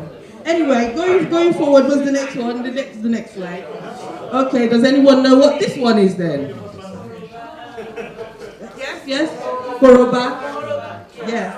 So you can see the style is more like, what we would call cornrows today. Back then in the 70s, in Nigeria, Didi, the one in the middle is Didi, where the plaiting goes on inside, underneath. Today they call it inverted cornrows. And these are different ways in which you can do it. Back then in the 70s, and I think in the 80s as well, we weren't calling it cornrows because that is something that's come from the Caribbean. We were actually saying weaving, you weave your hair, because that's just the way baskets was weaved as well. But now weave has taken a different connotation. So, so yeah, that's one. Let's go to the next one. And so this is kind of like a modification of the shuku. I got that one. I'm proud of myself. Yeah, so this is a modification of the shuku where it's just, again, weaved or cornrow right to the top, and then you have, that there on top. So this is some of the beautiful styles as well. We'll go to a next slide. Now, this is one of my favorites actually. Let me introduce you to the threading. In the Igbo land, it's called Ishi Owu. Yoruba people call it Irun Kiko. Irun Kiko. I kind of, yes, with thread. So in other parts of Nigeria, it's called different things as well. But to use English, you just say threading. So you go to the market and you just say, I want to thread my hair. And then, they get the thread and they, create so many different, wonderful, beautiful styles with it. They all have different names. Things like, my husband follow me was one of the was one of the name of the styles. I remember my mom telling me about that. I was like, I'm not going to do that one. Nowadays, people talk about threading in terms of stretching, or they say, use African threading to stretch your hair. But we were not using it for that at that time. This was more like in the 60s, mainly 60s, 70s. We're using it to create beautiful head styles. Let me see. So, and since we're talking about threading and beautiful styles of the 60s and 70s, can we go to the next slide? Yes, we cannot fail to mention the great photographer, J.D. Okai Ojiekere. So he's a renowned photographer. He captured many different traditional hairstyles after colonization. It was important for him, he said, because when colonization came, and messed up our minds and made us believe that our hair wasn't good enough and that the hairstyles we did wasn't professional or wasn't what educated people wore. There was some, I think this was, I'm not too sure, but I think it was part of the revival, part of what was going on in America at the time, the 60s of the, the civil rights movement, and where they were like, black is proud, and black and proud rather. And so they were like, well, we've got ours already. And so they created so many, there are hundreds and hundreds of different styles. Actually, the one right at the end, I can remember having that done as a child, my hair and my mom as well. So he's taken hundreds of pictures. If you Google him, you can find some of his work. His work has been exhibited all around the world, including Tate here. Let's go to the next slide. Now, this is very interesting. I don't know if anyone remembers, look, we're very proud of our age, so, aging is a privilege, right? So if you recognize this, let me know by show of hands. Oh, wow, yeah, quite a few people, thank you. Yes, so this is the kind of boards that you would see in special parts in the market where women are there, make hair, and also in barbershop as well. These are the, beautiful artistic work, I would say, with both the drawing and the hairstyles as well. So you can see the one at the end. Those are different ways in which you can do the threading, and the one in the middle too. These are the, cornrows, just to use the modern term. And next slide, please. Now, bringing a bit forward, as of from about 2010, there has now been a movement, what some people are calling the natural hair movement, where women are now, or black women are now going back to the kind of hairstyles that represented our culture, that represented where we were from, represented our heritage. And so this is the modern take of the threading. I'm not seeing much of it now, but I think it would be one of the things that would, really come back. I actually wanted to have my hair done, but I really didn't have the time, so maybe, pardon? We have to make time. Actually, talking about time, when you look at all the intricate hairstyles from the first slide, which was like early 20th century till now, well, not till now, but, till the 70s, it gives you an idea of the kind of lifestyle that the people lived. So if you have to have time to create those intricate styles, learn about them, create them, you have to have what today we'll call work-life balance. It's all about having time to work and then having time to enjoy other things of life, like, having your hair done by a specialist or by your family. With the advent of colonization and unfortunately capitalism, that idea was now seen as something that was what lazy people did. And so we're called lazy, and we were made to work over and over and over, from hour to hour. And now in this sort of, almost should I say, tradition where we are not appreciating the time that we have to give to ourselves, to look after ourselves and to nourish our hair. So hopefully we're going to learn from the past, which is what history is all about, which is what celebrating our history is all about, how we can balance these things and also celebrate our culture at the same time. I think I have another slide. Yes, and that again is also some modern take of the Irunkiko, or threading. The lovely one there in the middle is me. That is what we would call some gaps. So it's still the threading, but you don't cover the whole hair like you see the singer there or Chimamanda over there. You don't cover the whole hair, you just cover some part of the hair. And that's called sun gas. Actually, when I was much younger, I used to think they called it sun gas because I used to hear people saying that. I didn't really understand, but it's actually called sun gaps. And also, talking about our culture and our heritage and hair, it's not just about what we did on the hair, but it's also the things that came along with it, like the combs, for example. These are some of the combs that our ancestors created when it came to looking after the hair. Sometimes it was just used as an accessory in the hair, they put it in the hair, and then also it was used in, combing out the hair, making out the straight lines, and all of that. So I didn't have time to get, and again, because I know the presentation is going to be a really short one, so there are other things too, like the cowrie shells, the beads, and all the different wonderful, beautiful things they put in their hair to show their status, their age. I remember even the shuku that you did, it was actually a recommended hairstyle for children in school at the time. So, in conclusion, as we have seen, I need to go by my script because I tend to always go off tangent. My niece is somewhere in the crowd. She will tell you how I start talking about maybe bread and somehow end up politics of America. I don't know. Anyway, so as we have seen, hair holds significant social and cultural implications across different societies, including Nigeria, of course, and it's reflecting its symbolic and practical importance in shaping human identity.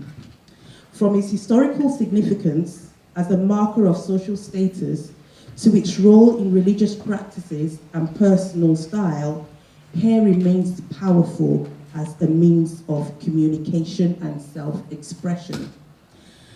As societal norms and cultural trends continue to shift, the role of hair in modern society is also evolving, with new meanings and trends emerging. But one thing remains the same: hair communicates.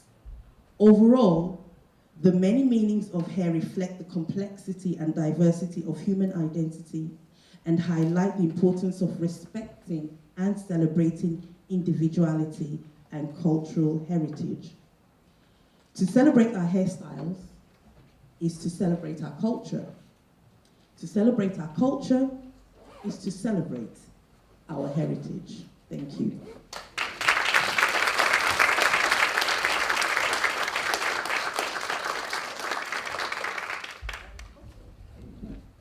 Does anyone have a question for Ahmed? Would you please, the gentleman on the second? A quick question. Then you want there. Yeah. This on? Mine isn't a question, it's a comment. Okay. From your presentation, I sit here and I'm thinking,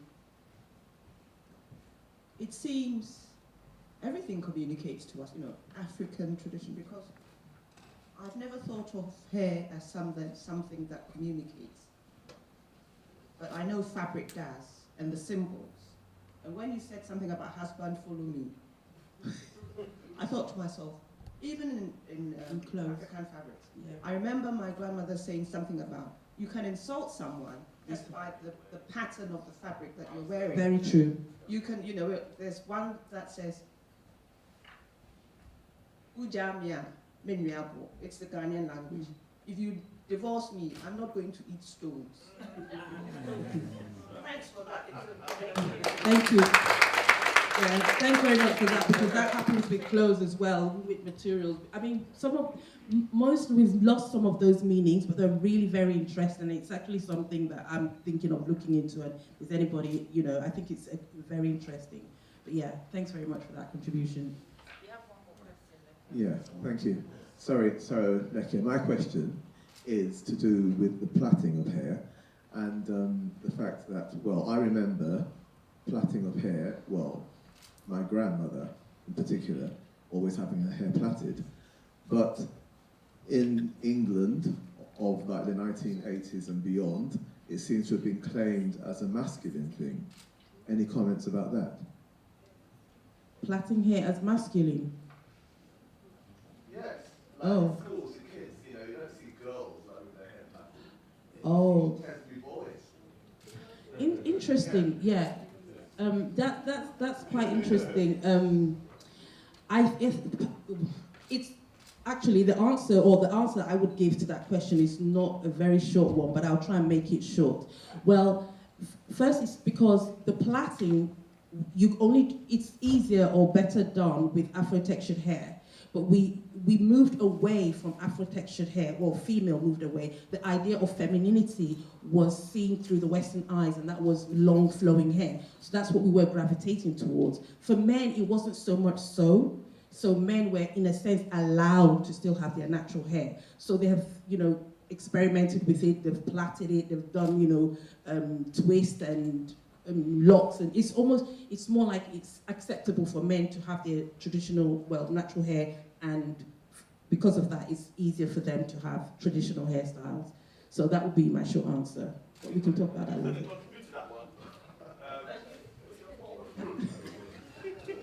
I know Shango asked the hair. For our boys, it's a thing of strength and power. That's why they still do that now. Like you mentioned, the ladies have moved away from that because of colonial. But for the men, it's more something of power and strength. Apologies for intrigue. Just to add to that, sir. The Yoruba man says, "Irokikuni berewu."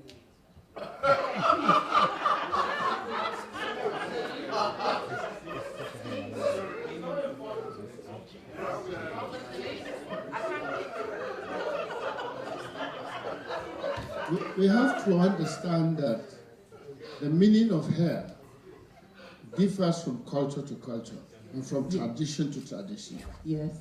And this whole organization is very interesting. This soothing home from home. Yoruba man says, "Bi ode odun, bi igbe nilu ri." If your home is not sweet, if you don't understand the education of self, you will be mixed up in whatever interpretation you want to give to hair or things. The Yoruba man says, if you have hair, lots of it, the bushy hair is the beginning of madness. Yeah. But in addition, they put a clause too. I told you, sorry, translate. If you don't take care of the hair, then it's the end of madness. Yeah. That's one of the reasons why you get different styles of hair made, because Africans take care of their hair so that they are not called mad people. Yeah. I mean, when a woman is mourning, I know this is a lot in southern parts of Nigeria, you don't comb your hair. You can wash it, but you don't comb it. Could be for 6 months, 3 months, or even a year. You go without combing your hair to show that you're mourning. So, yeah, again, it's all about meaning. Sorry. There's a lot of interest in this in this talk, but we've run out of time. Can you please give?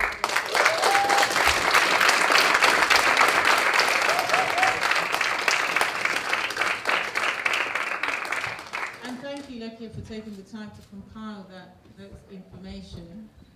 It is funny. but it's also generational. There's some dances, for example, that started off as female dances and are now male dances, like the Saba dance in Senegal.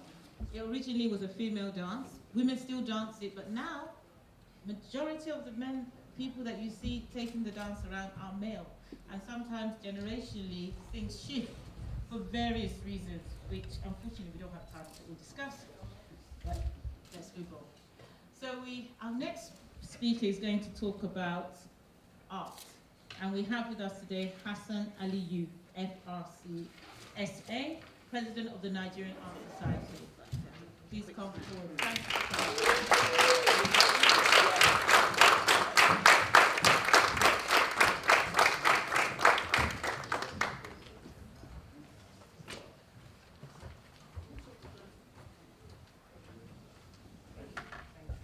I was on the verge of saying that I wasn't going to take any questions because my question on hair wasn't taken. But I'm sure I'll have the opportunity to ask it privately because it's a really interesting one about Jerry Coles.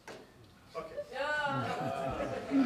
But thank you very much, and it's really a pleasure to be here to talk about the immense and the massive contribution of Nigerian artists to the vibrant tapestry of British art and culture. In this realm of artistic innovation, where Britain stands at the forefront of cutting-edge practices, Nigeria proudly occupies a distinguished place. And I'll accompany these insights with captivating slides showcasing the brilliance of Nigerian artists, what they bring to the British cultural landscape. So that's the first slide. But on the second slide, please.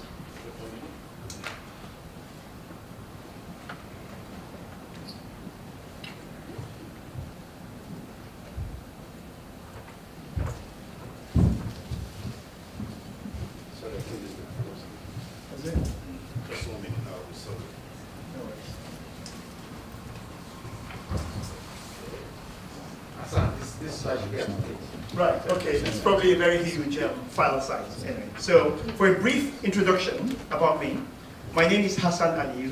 I'm an artist and currently serving as the president of the Nigerian Art Society UK. I was born in London nearly 60 years ago. My parents arrived in the UK as British citizens just before Nigeria gained its independence in October 1960. They would be considered as part of the Windrush generation, even though they did not arrive on HMT Empire Windrush. My mother, still a teenager at the time, journeyed here via British Overseas Airways Caledonian, BOAC, while my father came by sea aboard the MT Oriole, which was mentioned earlier in Hakim's presentation. In the years that followed, my family confronted eviction from our bedsit in Finchley in London on the very day that they brought their newborn twins, my sister and myself, home from the maternity ward. These occurred during the time when rental ads displayed the infamous notice, no blacks, no Irish, no dogs, and certainly no children. Faced with the immense challenges of hardship and homelessness, they were forced to make the heart-wrenching decision to send us to Nigeria, where my grandparents would provide care and shelter. But this narrative is not uncommon amongst young Nigerian people who came here just before or soon after independence in Nigeria. So there's nothing unique about my story. But for me today as an artist, that story forms the basis of my art practice. So my lived experience is the basis of the art that I make using recyclable materials, and I make very large paintings that critique slavery, colonialism, and anti-black violence, and that's one of my pieces. The piece in the background is titled Escaping Hellfire. The title is derived from a book based on religious faith, which was presented to me as the greatest gift that my sister-in-law would give to me. And eventually I found that it made really good use as material. Next slide. So I would like to acknowledge the contributions of substantial accomplishments of renowned Nigerian curators whose work has contributed to projecting Nigeria's art internationally. And the list is lengthy, but there's special mention to people like Okwe Enwezo. Okwe Enwezo was a highly accomplished Nigerian curator, art critic and writer, as well as editor of NK magazine and several other titles. He made significant contributions to the world of contemporary art and culture. Some of his notable accomplishments being the following. He served as artistic director of the 56th Venice Biennale in 2015. The Venice Biennale, for those who know or don't know, is one of the biggest art exhibitions in the world. Happens every 2 years in Venice, in Italy. He curated Documenta 11, again one of the biggest exhibitions that happens in Kassel in Germany. He curated Documenta 11 in 2002. And this exhibition, held every 5 years in Kassel, showcased a wide range of artists from various regions and backgrounds, emphasizing diversity and inclusivity. Okwe Enwezo was a prolific writer, art critic, contributed to numerous publications and journals. His writings often explored themes related to globalization, post-colonialism, and intersection of art and politics. Enwezo served as director of Haus der Kunst in Munich, in Germany, from 2011 to 2018, just before he passed. Under his leadership, his institution gained international recognition for its exhibitions and programming. Notable amongst these was the solo exhibition of El, an art suite, which was one of the projects he did just before he died. Okwe Enwezo's work and contributions expanded the horizons of contemporary art, encouraged cross-cultural dialogue, and advocated for a more inclusive and global perspective in the art. The reason why I've included Okwe Enwezo, even though he wasn't a British-based curator, is that the global perception and the regard for Nigerian art was, highly, as a result of his work, Nigerian art became, really of noteworthy mention in the international art context. So next slide, please. I'd also like to acknowledge B.C. Silva. B.C. lived and worked and studied in London before she went back to Nigeria, from where she projected a very global, international art curating image. It became very well known and again provided opportunities for recognition for people like me. So BC was a highly accomplished Nigerian curator, art historian. BC passed away in 2018, but her legacy and contribution, or 2019 rather, her legacy and her contributions to the art world continue to be celebrated. She founded the Center for Contemporary Art, CCA, in Lagos in 2007, which quickly became a significant hub for contemporary art in Nigeria and Africa. BC's curated numerous exhibitions and art projects, both in Nigeria and internationally. Her curatorial work often explored themes related to contemporary African art, identity, politics, and social issues. Her efforts helped bring attention to emerging and established African artists, contributing to their recognition and success. B.C. Silva was involved in educational initiatives related to art and culture. She conducted workshops, lectures, and discussions to facilitate critical thinking and dialogue within the African art community. B.C. was involved in various international biennales and exhibitions, including the Venice Biennale and Documenta, where she worked as a curator, contributing to the representation of African art and artists on the global stage. B.C. was an advocate for women in the arts and was dedicated to mentoring young artists and curators, nurturing the next generation of talent in the African arts scene. B.C.'s work was instrumental in advancing the visibility and understanding of contemporary Nigerian and African art, and her contributions continue to have a lasting impact on the global art community. I would like to recognize the significant contributions of other distinguished scholars in this domain, including Professor Chika Okeke-Agbolu, who holds the esteemed position of Slade Professor of Fine Art at the University of Oxford. And he has been curator of numerous international exhibitions, including 7 Stories of Africa, which was held at the Whitechapel Art Gallery in 1995 during the Africa 95 Festival. And the Africa 95 Festival was a very significant turning point in African art getting into mainstream venues in UK and thereby globally in the rest of the world. And also recognize Dr. Louisa Egbunike, who curated the thought-provoking Legacies of Biafra exhibition, which was done in a partnership with Nigerian Art Society UK, of which I am president. The initial exhibition was held at Brunei Gallery in 2018, and then subsequently the exhibition toured to a museum in Manchester, and is also slated to travel to Ibaleva House in Byron, Germany. That museum in Manchester is the Gallery Oldham in Manchester. And so alongside the exhibition was a conference, which they titled the Legacy of Biafra Conference, which she hosted under her organization, the Igbo Conference, as well as a film which she made in collaboration with Nathan Edward Richards. Next slide, please. The Nigerian artists have been present in UK since shortly after the war. Particularly, the very first one, pioneer, was Uzo Egonu. Egonu was a pioneer of contemporary art practice, Nigerian art practice in the UK. Egonu emigrated to England from Nigeria in 1945 to study art and joining a diaspora of artists from British colonies who worked in England in the decades following World War II. Egonu was a prolific artist. His prolific art career spanned several decades. He was a painter, printmaker, and collage artist, known for his unique style and blended elements of African and European art. His work was exhibited internationally. Much of Egonu's work explored themes of identity, often delving in the personal experiences of an African living in Europe. His art reflected the complexity of cultural identity and migration. Egonu was involved in education. He taught at various institutions, sharing his knowledge and passion for the art with future generations.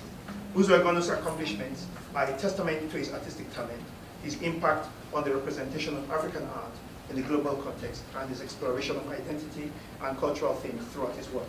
So this piece by Egonu, which is called War and Peace, is included in the Legacies of Biafra exhibition. So it's from a private collection in London. His work is found in public collections as well, including at the Tate Museum in London. Next slide, please. So another significant artist of note who I'd like to acknowledge is Sukari Douglas Camp. So her artistic practices include sculpture in welded steel. Sukari Douglas Camp, CBE, is known for these metal sculptures, which have been exhibited and celebrated around the world.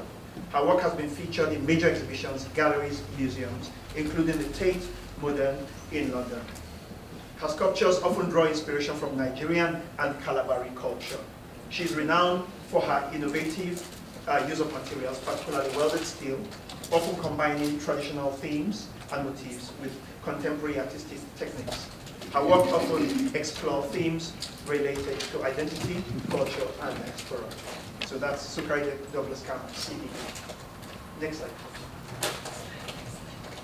So Nasuk's very own Obi Okigbo is the daughter of Chris Okigbo, the poet who lost his life during the Biafra War. Her work has recently been included also in the Legacy of Biafra exhibition. But beyond that, she was showing in the 50th anniversary exhibition of Pablo Picasso at the Galerie Picasso Paris from the spring of this year right up to the end of August. This is the piece which she showed, which I have the pleasure of seeing hung in my gallery for many months before it went to Paris to this exhibition. So that's what we have. Well, next slide, please. Several artists, like I said, many of us came back to UK, haven't started or trained in Nigeria. We came back to continue our practices here. One of such artists who came back to continue our practice here recently is Beju Alatishe. She's currently based in Glasgow and has made significant contributions recently, where she exhibited at Frieze 2022 sculpture show at Regent's Park. Beju's work is internationally recognized. She's also been a curator of the Architecture Biennale at Venice in 2022. Next slide, please. So I've kind of gone backwards and forwards in terms of the way I've presented these, but for good reason, as you would find out as I progress. Ben Enwanwu stands as a seminal figure in the evolution of modern art of Nigeria, where his pivotal role in shaping contemporary African art is evident. Serving as an art advisor to the colonial government, he not only contributed to the development of the art, but also played a vital role in nurturing the development of art nurturing the Nigeria's artistic talents, younger Nigerian artistic talents. As an educator, Enwonwu's influence extended to multiple academic institutions, and he left an indelible mark as a lecturer and professor. His legacy includes the founding of the Society of Nigerian Artists, an institution that played a central role in fostering the growth and recognition of Nigerian art. Through teaching and mentorship, he shared his profound knowledge and unwavering passion for the arts, inspiring generations of budding artists. I, for one, had the opportunity of showing alongside him in a salon early in my career. Enwonwu's artistry encompassed both sculpture and painting. He wove traditional African themes and techniques with a discerning modernist sensibility. His iconic portrait of Queen Elizabeth II during her historic visit to Nigeria in 1956 was the first ever sit-in by Her Majesty for an African artist. Next slide. Yinka Shonibare's work explores themes of identity, colonialism, globalization, and cultural hybridity. A 2004 nominee of the coveted Turner Prize, his nomination brought significant attention to his work and solidified his reputation in the art world. His artworks have been exhibited in major galleries and museums worldwide. Shonibare has created numerous large-scale public art installations in various cities, enriching public places with his distinctive sculptures. These installations often engage with themes on colonialism, race, and cultural identity. His commission, next slide please, the Nelson's Ship in a Bottle, which was displayed on the 4th plane in London's Trafalgar Square. This work highlights the historical significance of British naval power and its connection to colonialism. The work was subsequently acquired by the National Maritime Museum in Greenwich, London.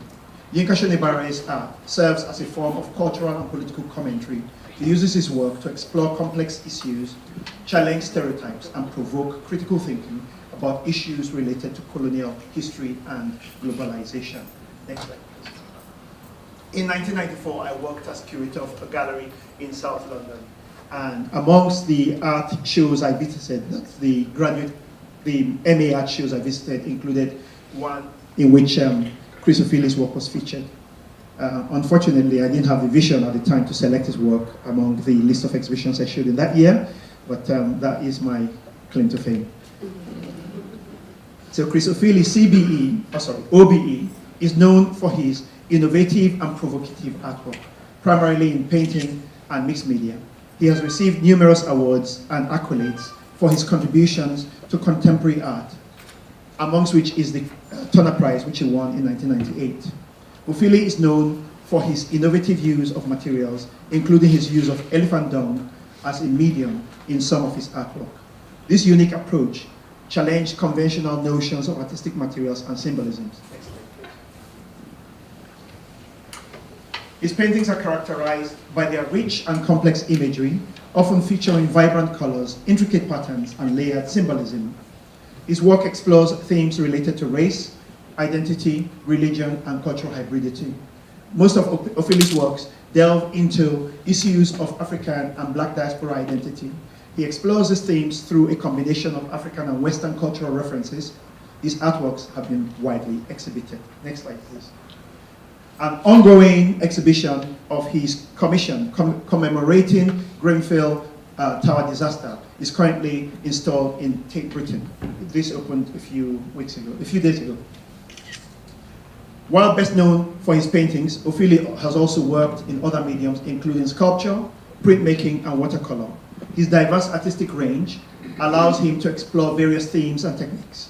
His works were included in Echo Ession's in the Black Fantastic exhibition, which was held at Hayward Gallery in 2022, and in David A. Bailey's Life Between Islands at Tate Britain the year before. Next slide, please. I mentioned that Ben Enwonwu was the first African to have a sit-in of the Queen for a sculpture back in 1956. Well, the only other African person, a woman, the very first African woman to have a sit-in for the Queen, and I think the only one still, was Chinwe Roy, who sadly passed in 2012. Next slide, please. So Chinwe executed significant pieces like Migrants No Entry, which is included in the ongoing Legacies of Biafra touring exhibition curated by Dr. Louisa Egbunike. Chinwe relocated to the UK after the Nigeria Civil War. Her lived experience during the war forms the thematic context of the significant part of her practice, as well as Igbo and British cultural practices. One of the significant pieces in this genre is No More Wars, next slide, please, which is this piece which shows Chinwe's personal experience, lived experience, of having bombs dropped in her village while she was a child, shortly after which she came to the UK. Next slide, please. Chinwe worked in the UK from the early 1970s until her passing in 2012. The Nigerian Art Society was founded nearly 11 years ago. Several of the artists in the collective have collaborated in different projects over the past 30 years, but formally came together in January 2013. We have held a number of very important exhibitions in the UK, including the Nigerian Centenary exhibition titled Nigeria at 100, Transforming the British Experiment in 2014, and the aforementioned Legacies of Biafra touring exhibition, which originated at Brunei Gallery and subsequently toured to Gallery Odam in Newcastle and later to tour to Iwalever House in Bayreuth in Germany. As the president of Nigerian Art Society UK, I have the pleasure of showing my work first among this collective of artists. Please, previous slide. Previous. Yes, please.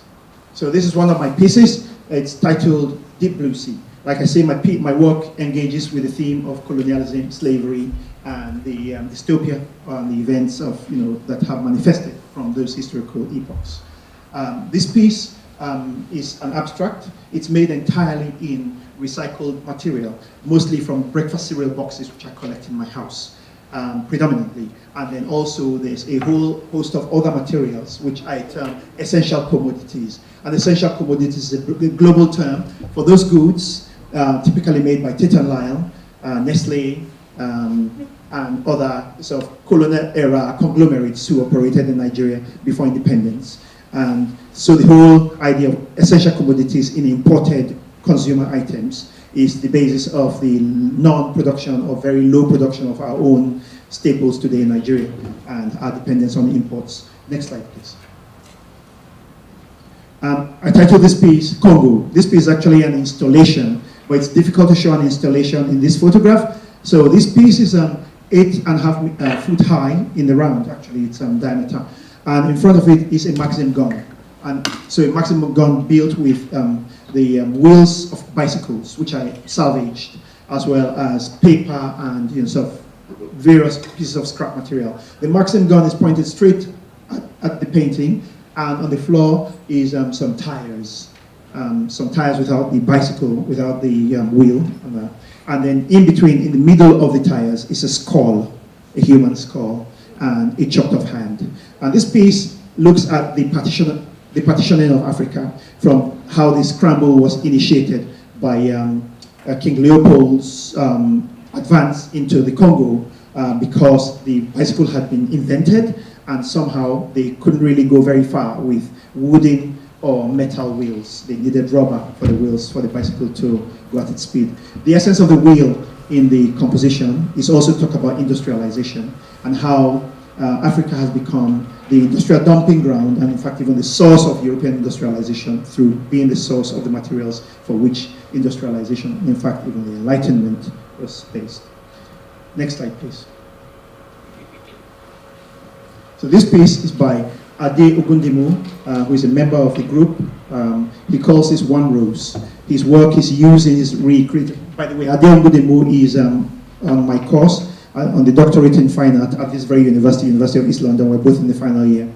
And so he's used traditional Nigerian symbology of Uli and CBD and some other self-created symbols and iconography to create this piece, which is quite huge. It's about 10 foot across by 6.5, 7 foot high.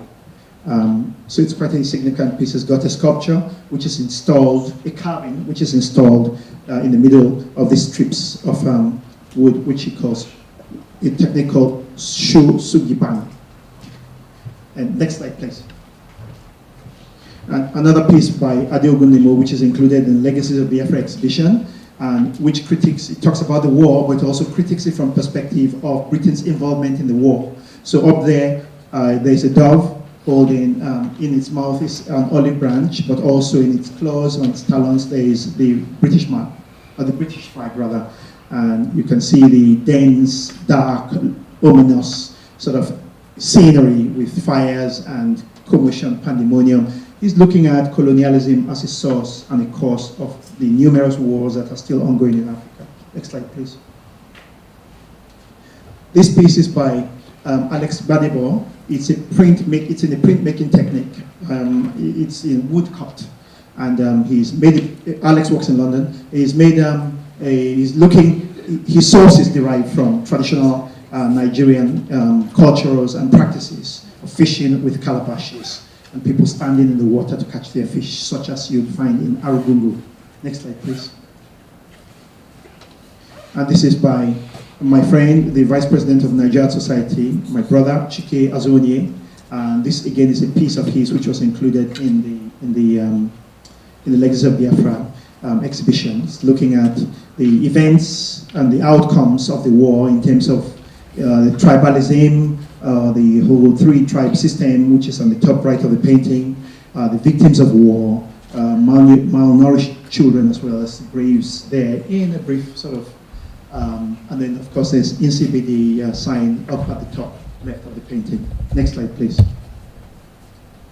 Another piece by Chike. Chike's work is very symbolic and almost cubist.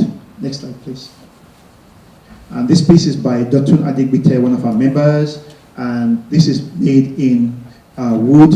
It's a wood collage, so it's a cut pieces of wood. The reason why I'm showing you this full range of art expressions is to show you that there is so much innovation and contribution to British art coming from Nigeria to Britain. This is our contribution. Next slide, please. So this is a sculpture by Emmanuel Okoro. It's almost a relief, a freestanding relief sculpture in the sense that it's only a two-sided piece. Next slide, please. And the painting in very thick impasto paint, applied directly with a palette knife from Benga Orimoloye. Next slide, please. Another thick impasto painting from Imoisi Imonige, done in oil. Next slide, please.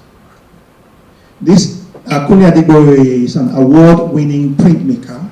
He graduated, he did his master's degree. He had his early art education at Yabatech in Lagos, and he did a master's degree in Goldsmiths College, where he won pretty much all the awards, basically, in his very new innovative style of a photographic printing technique, on top of which he then applies paint work. So he's a painter printmaker. Next slide, please. This piece is by Lara Ige-Jacks.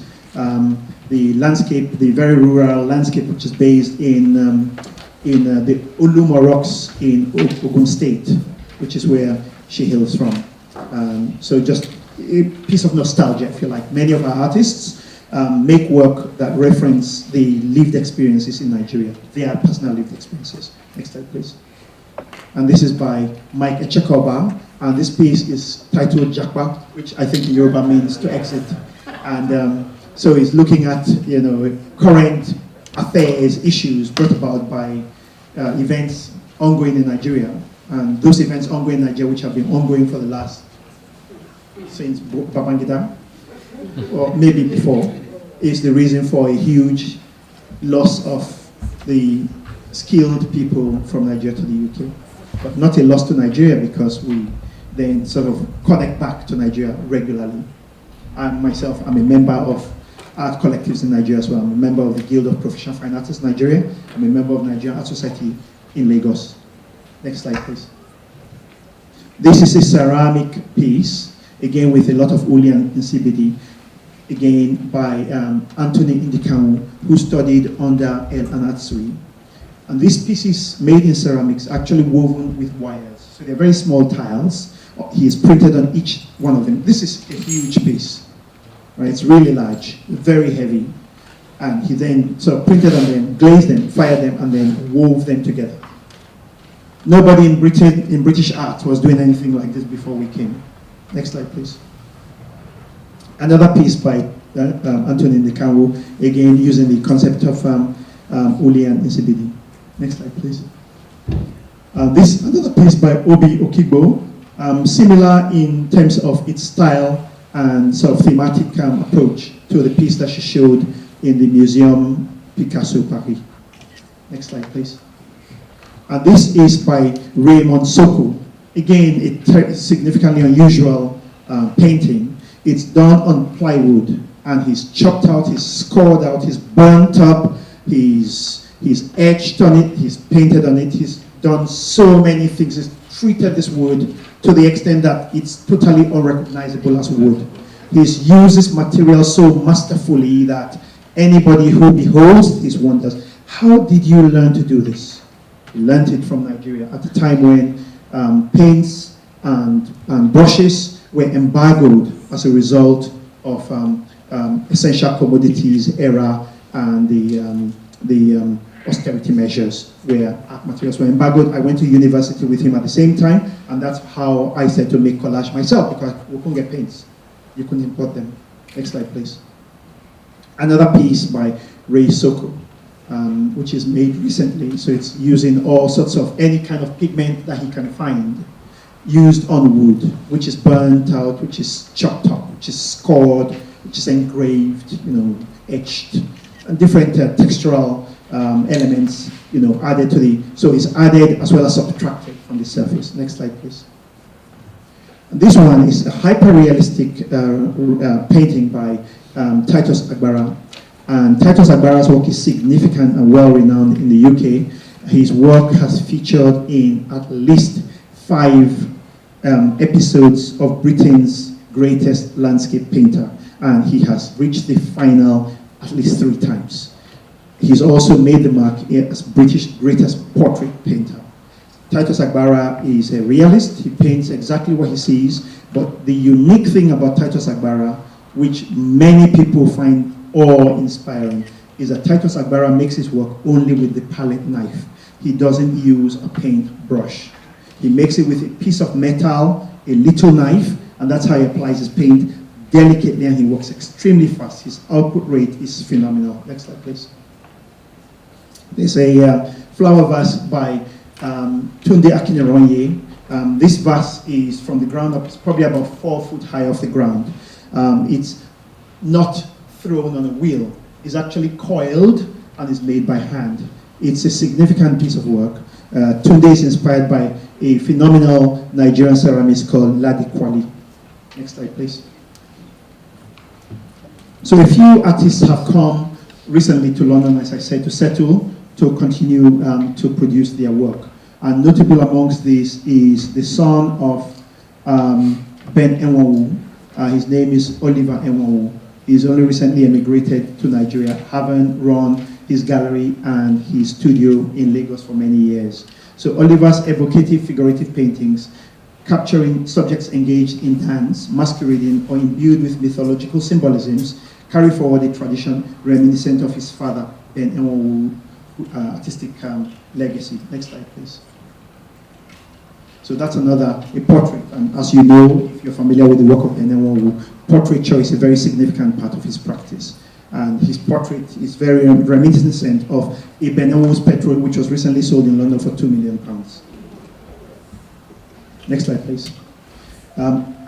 Nigeria Art Society UK is associated with so many other artists who are working in England today. One of those who has had a very extensive practice, has been based and working in England for over 40 years, is Ademola Akintola. His art centers Yoruba's folklore and traditions of dance and festivity. Next slide, please. Emmanuel Jegede is the reason why I came to UK to work as an artist. So in 1988, I had 2 exhibitions going on concurrently, one at the National Gallery of Art and one at the National Museum. And Emmanuel came on holiday to Nigeria. He was simply stunned at with the way I was doing so many things and always in the media and on television, in newspapers and all that. And he wanted to have an exhibition with me in London at the Westbourne Gallery in West London. So he invited me over, and that's how I came. So I came to do a show. I left my gallery unattended for 5 years, and eventually realized that Nigeria had changed much too much for me to go back to resettle there. And besides, my girlfriend had come to join me at the time, and she'd found work while I was working as an artist. So we got married, and story. The rest is history. So, so Emmanuel Jegede's work. Emmanuel worked in the UK from the 1980s until he relocated to Nigeria a few years ago. His son, Tunde Jegede, is a celebrated kora player and recent director of the Museum Center in Lagos. Emmanuel and I were involved in perhaps the biggest British exhibition to have occurred up to now in the United States of America. And the exhibition is titled Transforming the Crown, African, Asian, and Caribbean Artists in Britain from 1960 to 1996 at the Studio Museum in Harlem, the Bronx Museum, and the Caribbean Cultural Center in Manhattan. And, the next slide, please. So, a number of artists who have come recently include Ndidi Emefiele, whose stylized figurative work is highly regarded. Next slide, please. Joseph Ijoyemi, a young artist who is included in the ongoing Bloomberg's New Contemporaries Art Exhibition and has recently curated a show in conversation with the collection of the National Maritime Museum in Greenwich, London. Next slide, please. And of course, the prolific Helena Foster, who is a regular on London's exhibition scene. Next slide, please. And this is Josephine Obo McLeod, is a member of Nigerian Society UK, so it should have been shown earlier on.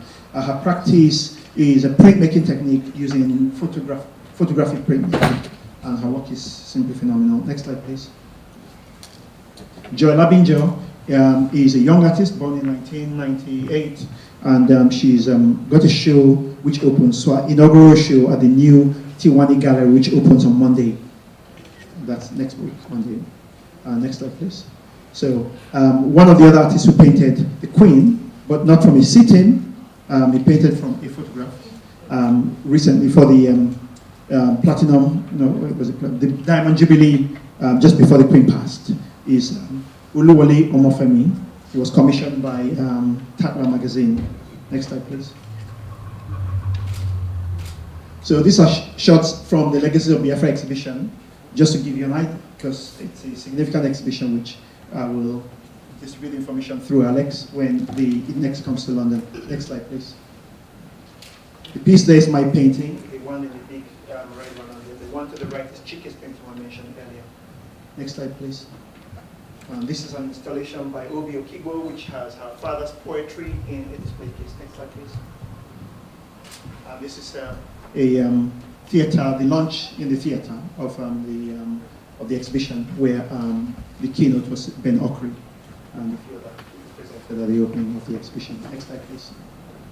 And this is in my gallery, where I currently and constantly have the work by Nigerian Art Society UK members on display. The gallery is open by appointment, so if you want to see some of the work, well, please grab me and I'll give you my card. Next slide, please. Okay, so worthy of mention are the numerous collaborative projects between Nigerian-based artists and their counterparts across the Atlantic. The spotlight shines on galleries that frequently grace London's art scene, such as Sandra Obiago's SMO Contemporary, and the Nigerian-owned galleries like Tafeta and T1, which I mentioned earlier, who opened their shiny new gallery on Cork Street on Monday. I wish to acknowledge activists and other stakeholders like Onyeka Chiwambu, whose tireless efforts are leading the return of looted treasuries from colonial era. Additionally, I wish to mention talents in the art world and performing arts, in the wider art of performing arts, talents like Ion the First, who captivated audiences, including King Charles III, on multiple occasions, from theater to stage, film, and other art forms. And in fact, for film, there are numerous Nigerian movies on Netflix, Amazon, and other television platforms. Nigerian music is a mainstream component of British music, with record-breaking download statistics on music streaming platforms like Spotify, Apple, or Amazon Music. Live performances that are always sold out in the biggest UK venues, and Nigerian literature, indeed, also widely and highly regarded. Nigerian artists have made indelible marks in the rich tapestry of British art. Visual artists like Yinka Shonibare, CBE, Turner Prize winner Chris Ofila, Chike Azonye, and many others, too many to list, have left an enduring legacy on British culture. Thank you very much.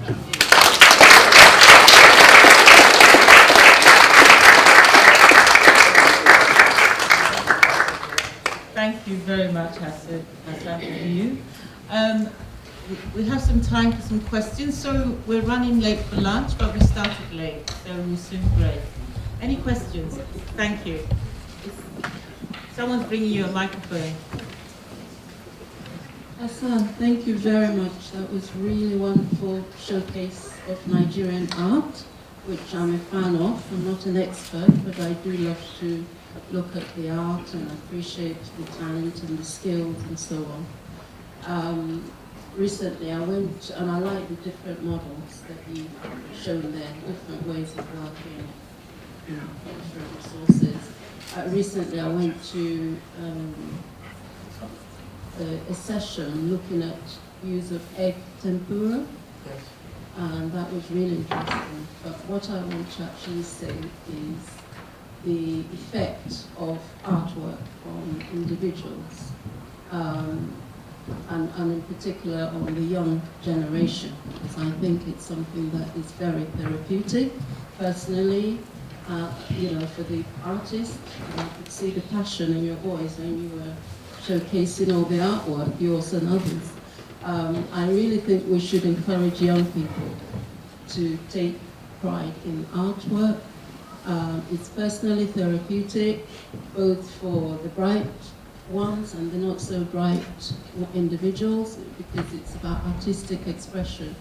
But also I'm thinking long term, because I happen to be acquainted with some people who work with archives and museums and selling art, and I know it's an area where Nigerians and Africans don't feature a lot in. But you mentioned one of the arts being sold for 2 million, and it can be very lucrative, and I'm not just thinking money, I'm just thinking about showcasing the talent that Nigeria has and being able to impart that knowledge to young people and what the potential areas of work can be.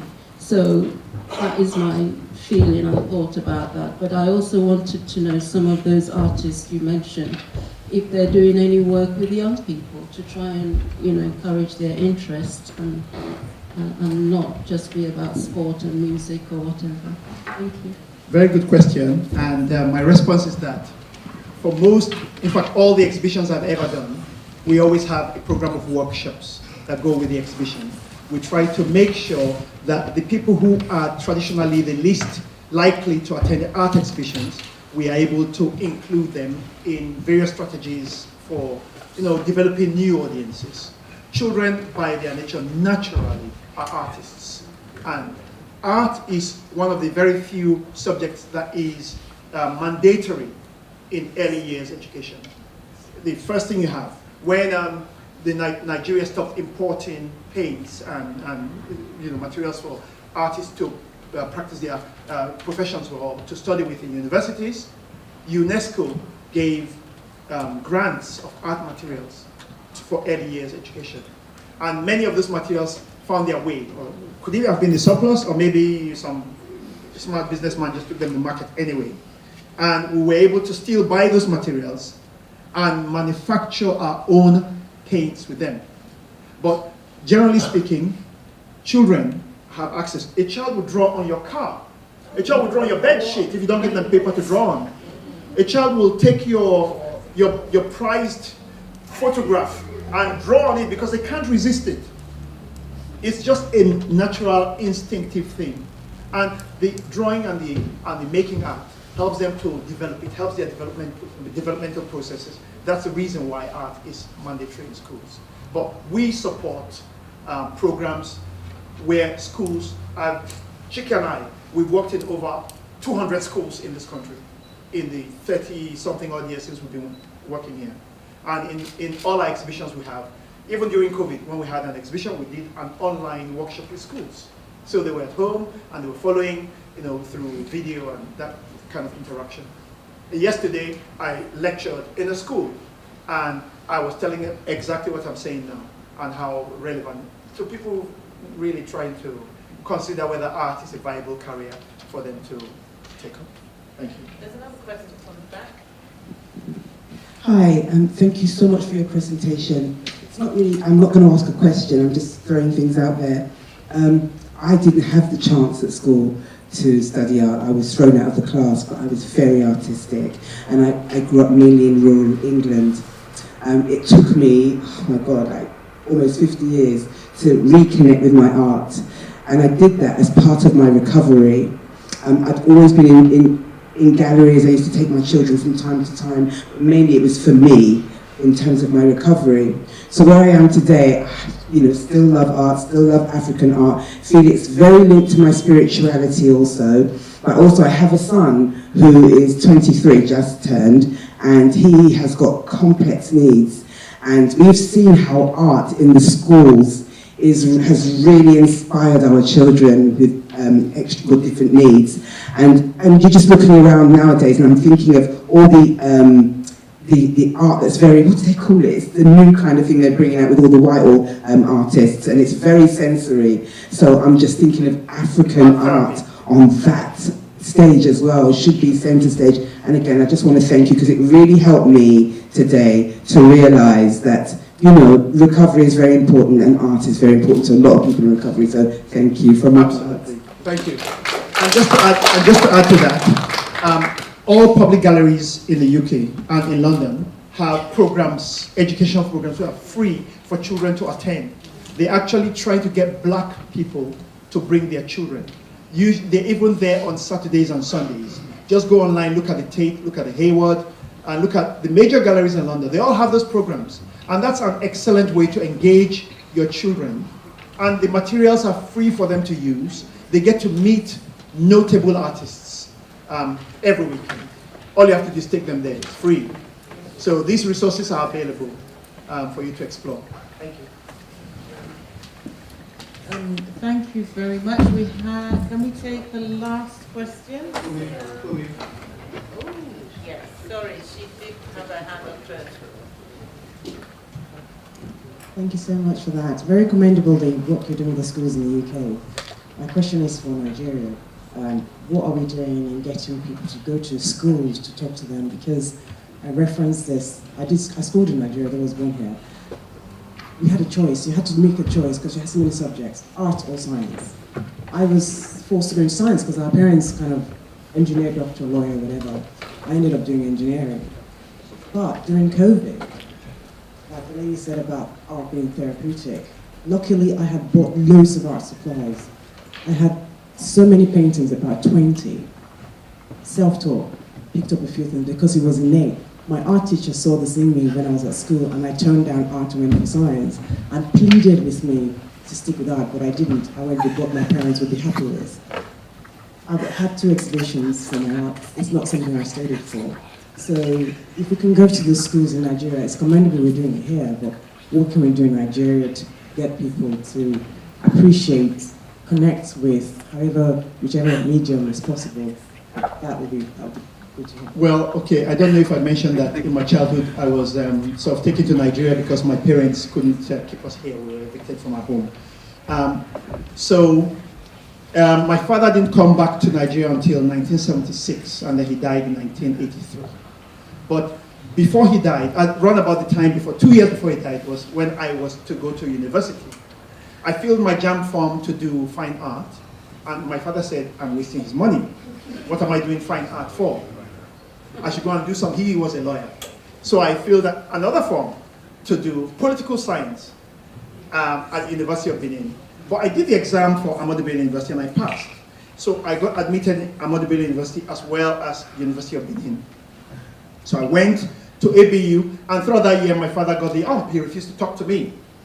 So halfway through the year, I got so confused, I left ABU and I went to University of Benin to register to do political science. But as soon as I got to University of Benin, they had the first ASU strike, Association of Academic Staff Union of University strike. And it went on for 6 months. So during the ASU strike, my father said, oh no, you can't stay at home doing nothing. Go and do something. So I went and I did A-level, external A-level, reading, politics, economics, and fine art on my own. And I made the best result in Kaduna State in 1982. So I had the option of doing something else but fine art. And then it occurred to me, look, I can't go to UniBen and I'm not going through to go to the JAMB process anymore. So I applied to go into ABU again. I went into ABU. At this point in time, my father was ill and in hospital in Queen Mary's in London for most of that time. He came back to Nigeria and realized I was going back to ABU to study fine, and he was really angry, saying he's not letting me waste his money. He's had enough. And then he died in '83. And when he died, it was the only opportunity I ever had to study fine art. So if I hadn't lost my father, you probably have Chiki standing here today giving this delivery to you rather than me. I'll be talking about science in Nigeria. So, but I understand where it comes from, because in the era right after Nigeria's independence, the erstwhile white-collar jobs in the professions of engineering, medicine, architecture, and all that had more respectability than fine art. Also, my father's concern was that there wasn't a market, so how could I make a living from being an artist?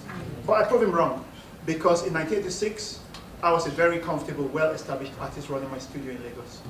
There are many artists working in Nigeria, very, very, very many. Nigeria churns out not just musicians and Nollywood stars, Nigeria churns out a phenomenal number of artists every year. There's so many Nigerian institutions that offer art. Many of those artists work with children in their studios. They pass these skills on. Now, being an artist in Nigeria is a highly respectable profession, and it's regarded by children as well.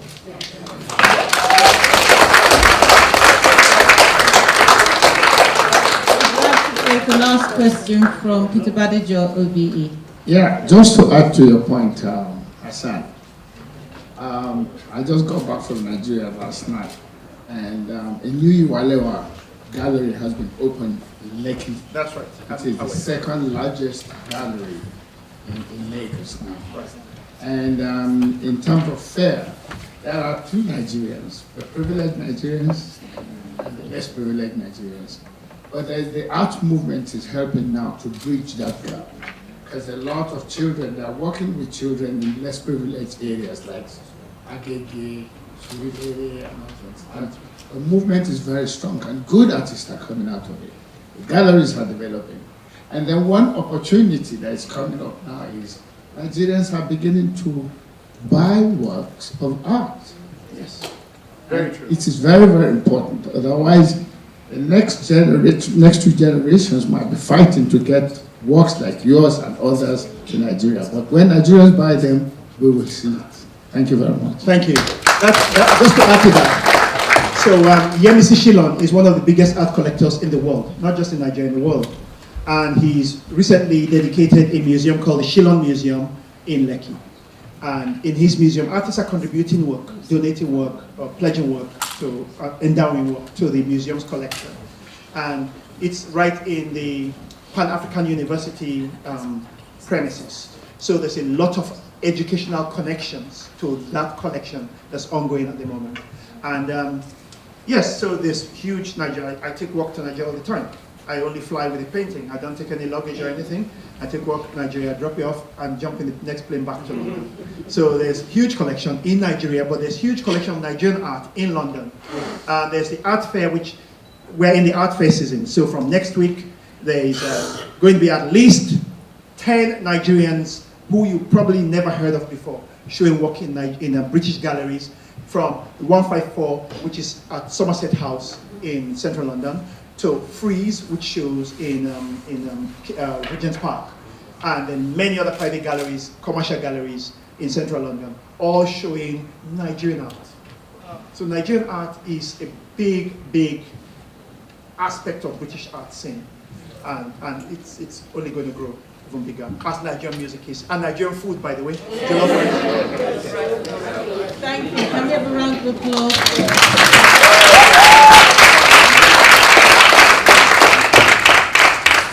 So just before we go to break, we're going to take a quiz question, and I hear there's a prize for whoever wins the quiz. We're going to take questions throughout the day, so the first one is going to come up on the screen. And the question is, who is this British Nigerian? Who said Gatwick? Hey! No, that's not she. And we have it, Adebayo Ogunlesi, who is called Gatwick, who is called Gatwick because his company bought a large portion of the Gatwick airport and bought City airport. We'll take one more. And who is this British Nigerian? Michael Shitu, the mayor of Southwest. And if you go to the microsite for this conference, we have the biographies of these people. Oh, I shouldn't have told you that because we have a few more. Don't go to the microsite. And we're taking it off, right? So thank you very much. I hope you've enjoyed the first part of this conference. There's going to be lunch in the room opposite. If you want to use the restrooms, please turn right and left. The restrooms are over there, and lunch is in the opposite room. The name of this project is very, very important. Home from Home.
Jonjo nebune ne mama nebune. No matter what your mother is, ugly, beautiful, tall, short, fat, thin, she's still your mother. And the first teacher any human being has in the world is the mother.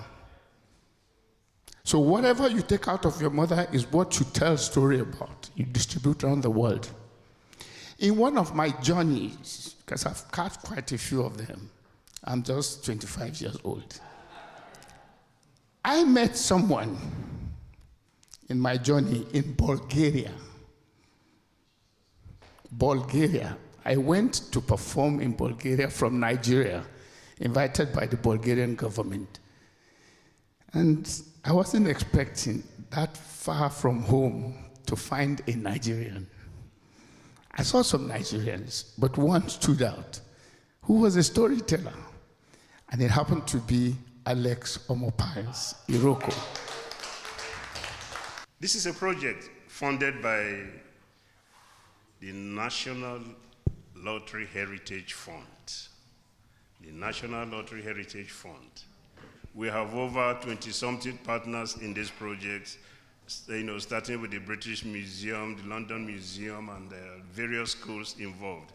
Thank you for supporting the project. We've got speakers today who are going to speak to us about Home from Home. British Nigerians or from other nations are resolute in staking their place within the heart of Good British afternoon social. to everyone.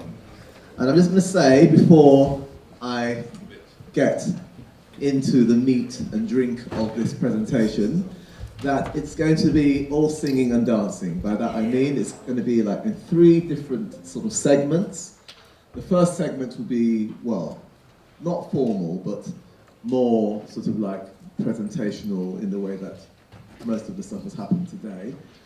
But then, after that, I'm going to invite a young friend of mine to come and say something. And then, eventually, there's going to be a slideshow presentation as well, a Hall of Fame slideshow presentation. So just so you know that it's in 3 segments. Okay. So, the theme of my presentation is the legacy of musicians of Nigerian descent in the UK's music ecosystem. It's been known for a long time that Nigeria is the most populous black African nation on earth. The tale I'm going to tell you today will focus on some of the notable contributors to the musical synergy between Nigeria and Britain, but it is by no means exhaustive or all-encompassing, because there are zillions of people everywhere doing stuff, yeah? All I can do is well, I guess tell a story that I see from my perspective. Okay. So, can we have the first slide, please? Yes, thank you. My story begins almost 100 years ago.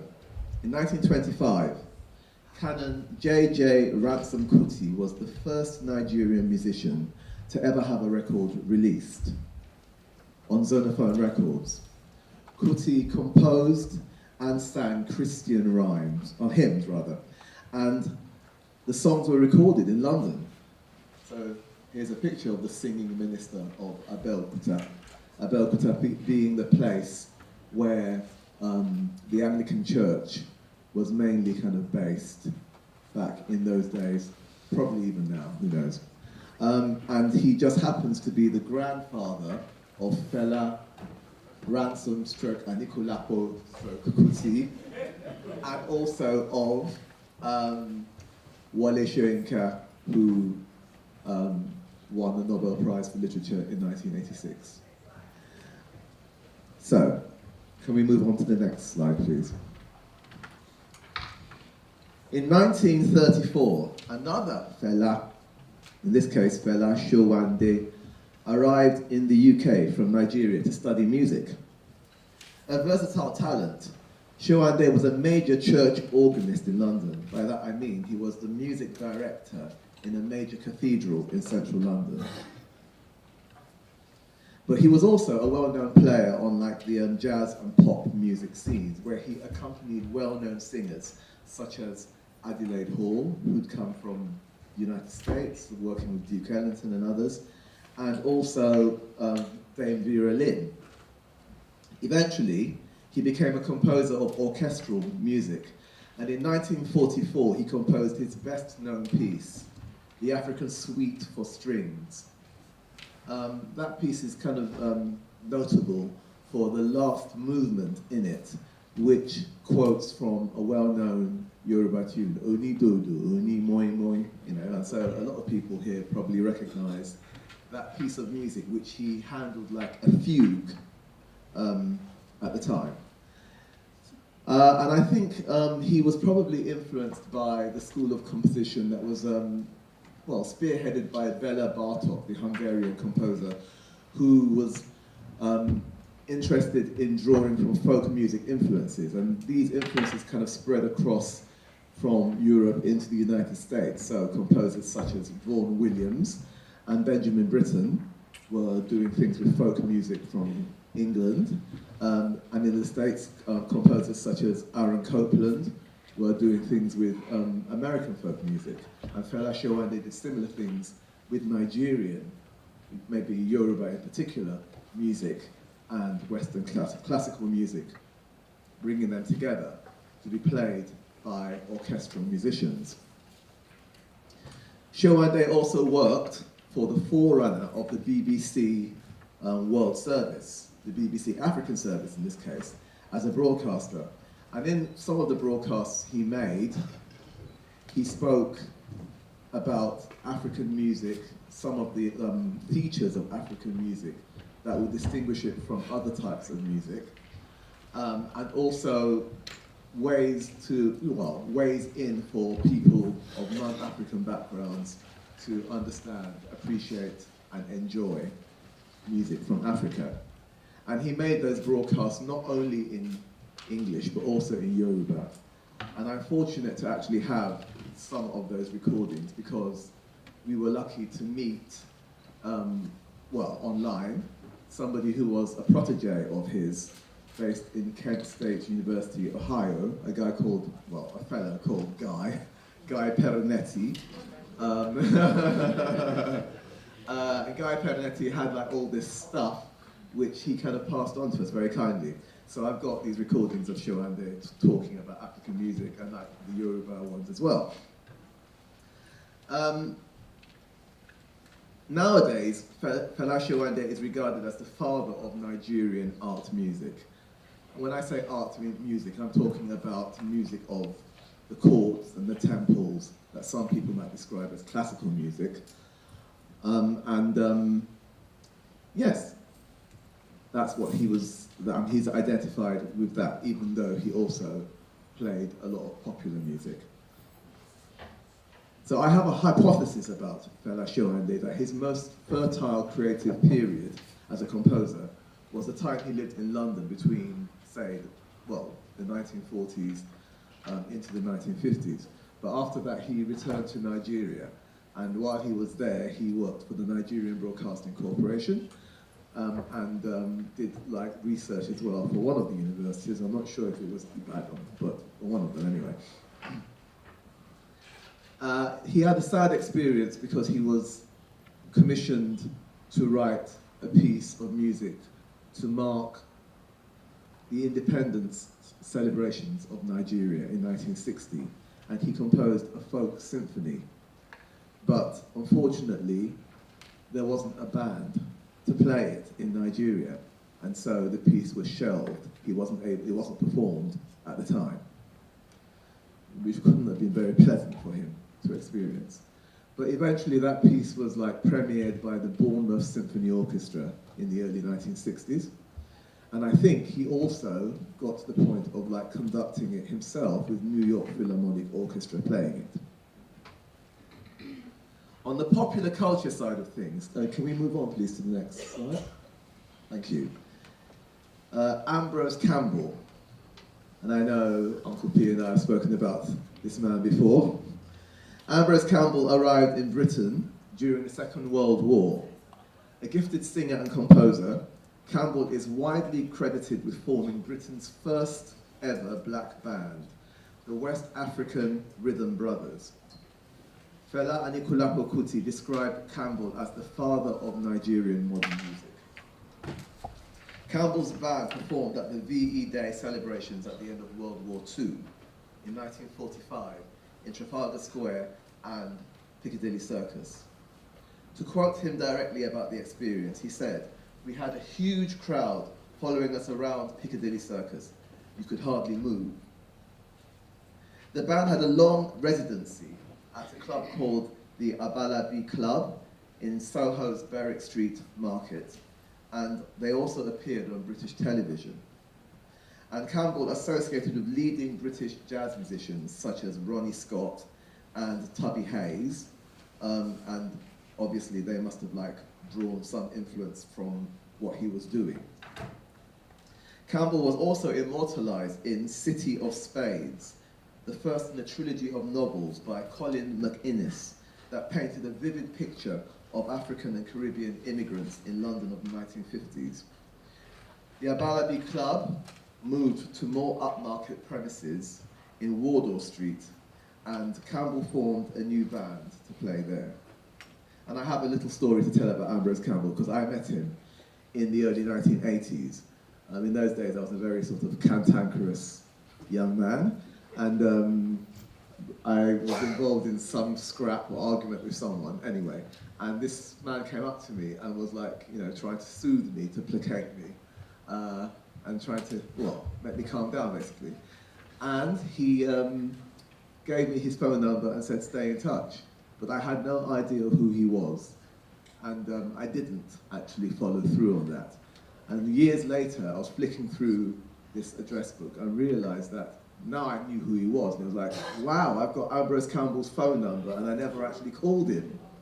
You know, and I felt really kind of sad that I didn't get to know him a lot better and get to learn from him. Can we move on to the next slide, please? Thank you. In the 1950s, Ginger Johnson emerged as an influential figure.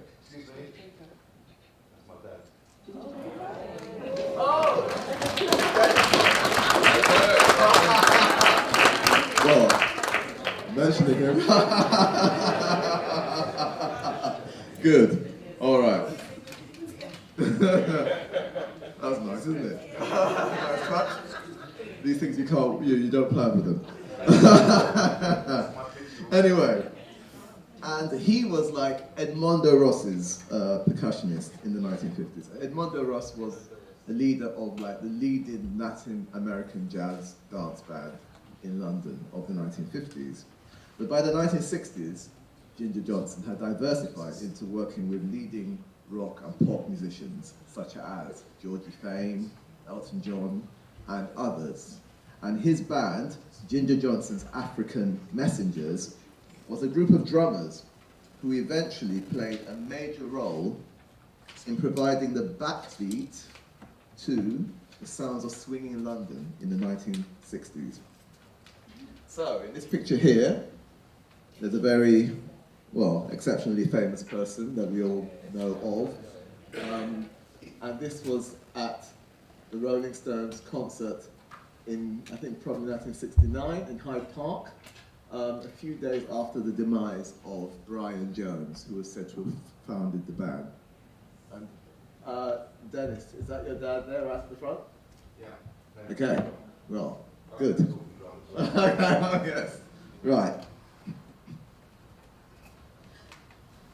So some of his sidemen joined groups like the CBSAP, Ginger Baker's Air Force, and groups like that. And talking about Ginger Baker. Now, Ginger Baker was really sort of a pivotal, important figure in this sort of interface between Nigerian and British music.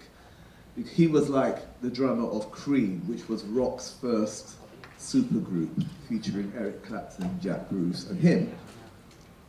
But because he enjoyed and was attracted to Nigerian music that much, and the drumming in particular, he worked with quite a lot of Nigerian musicians, including Fela Ransom Kuti and the Lijadu sisters. But then he also spent time in Nigeria. This is Ginger Baker now. He went to Nigeria, he built a recording studio, and did some, what we call CPD, continuing professional development work as a drummer out there. So while he was there, I think, Paul McCartney was attracted to go to Nigeria too.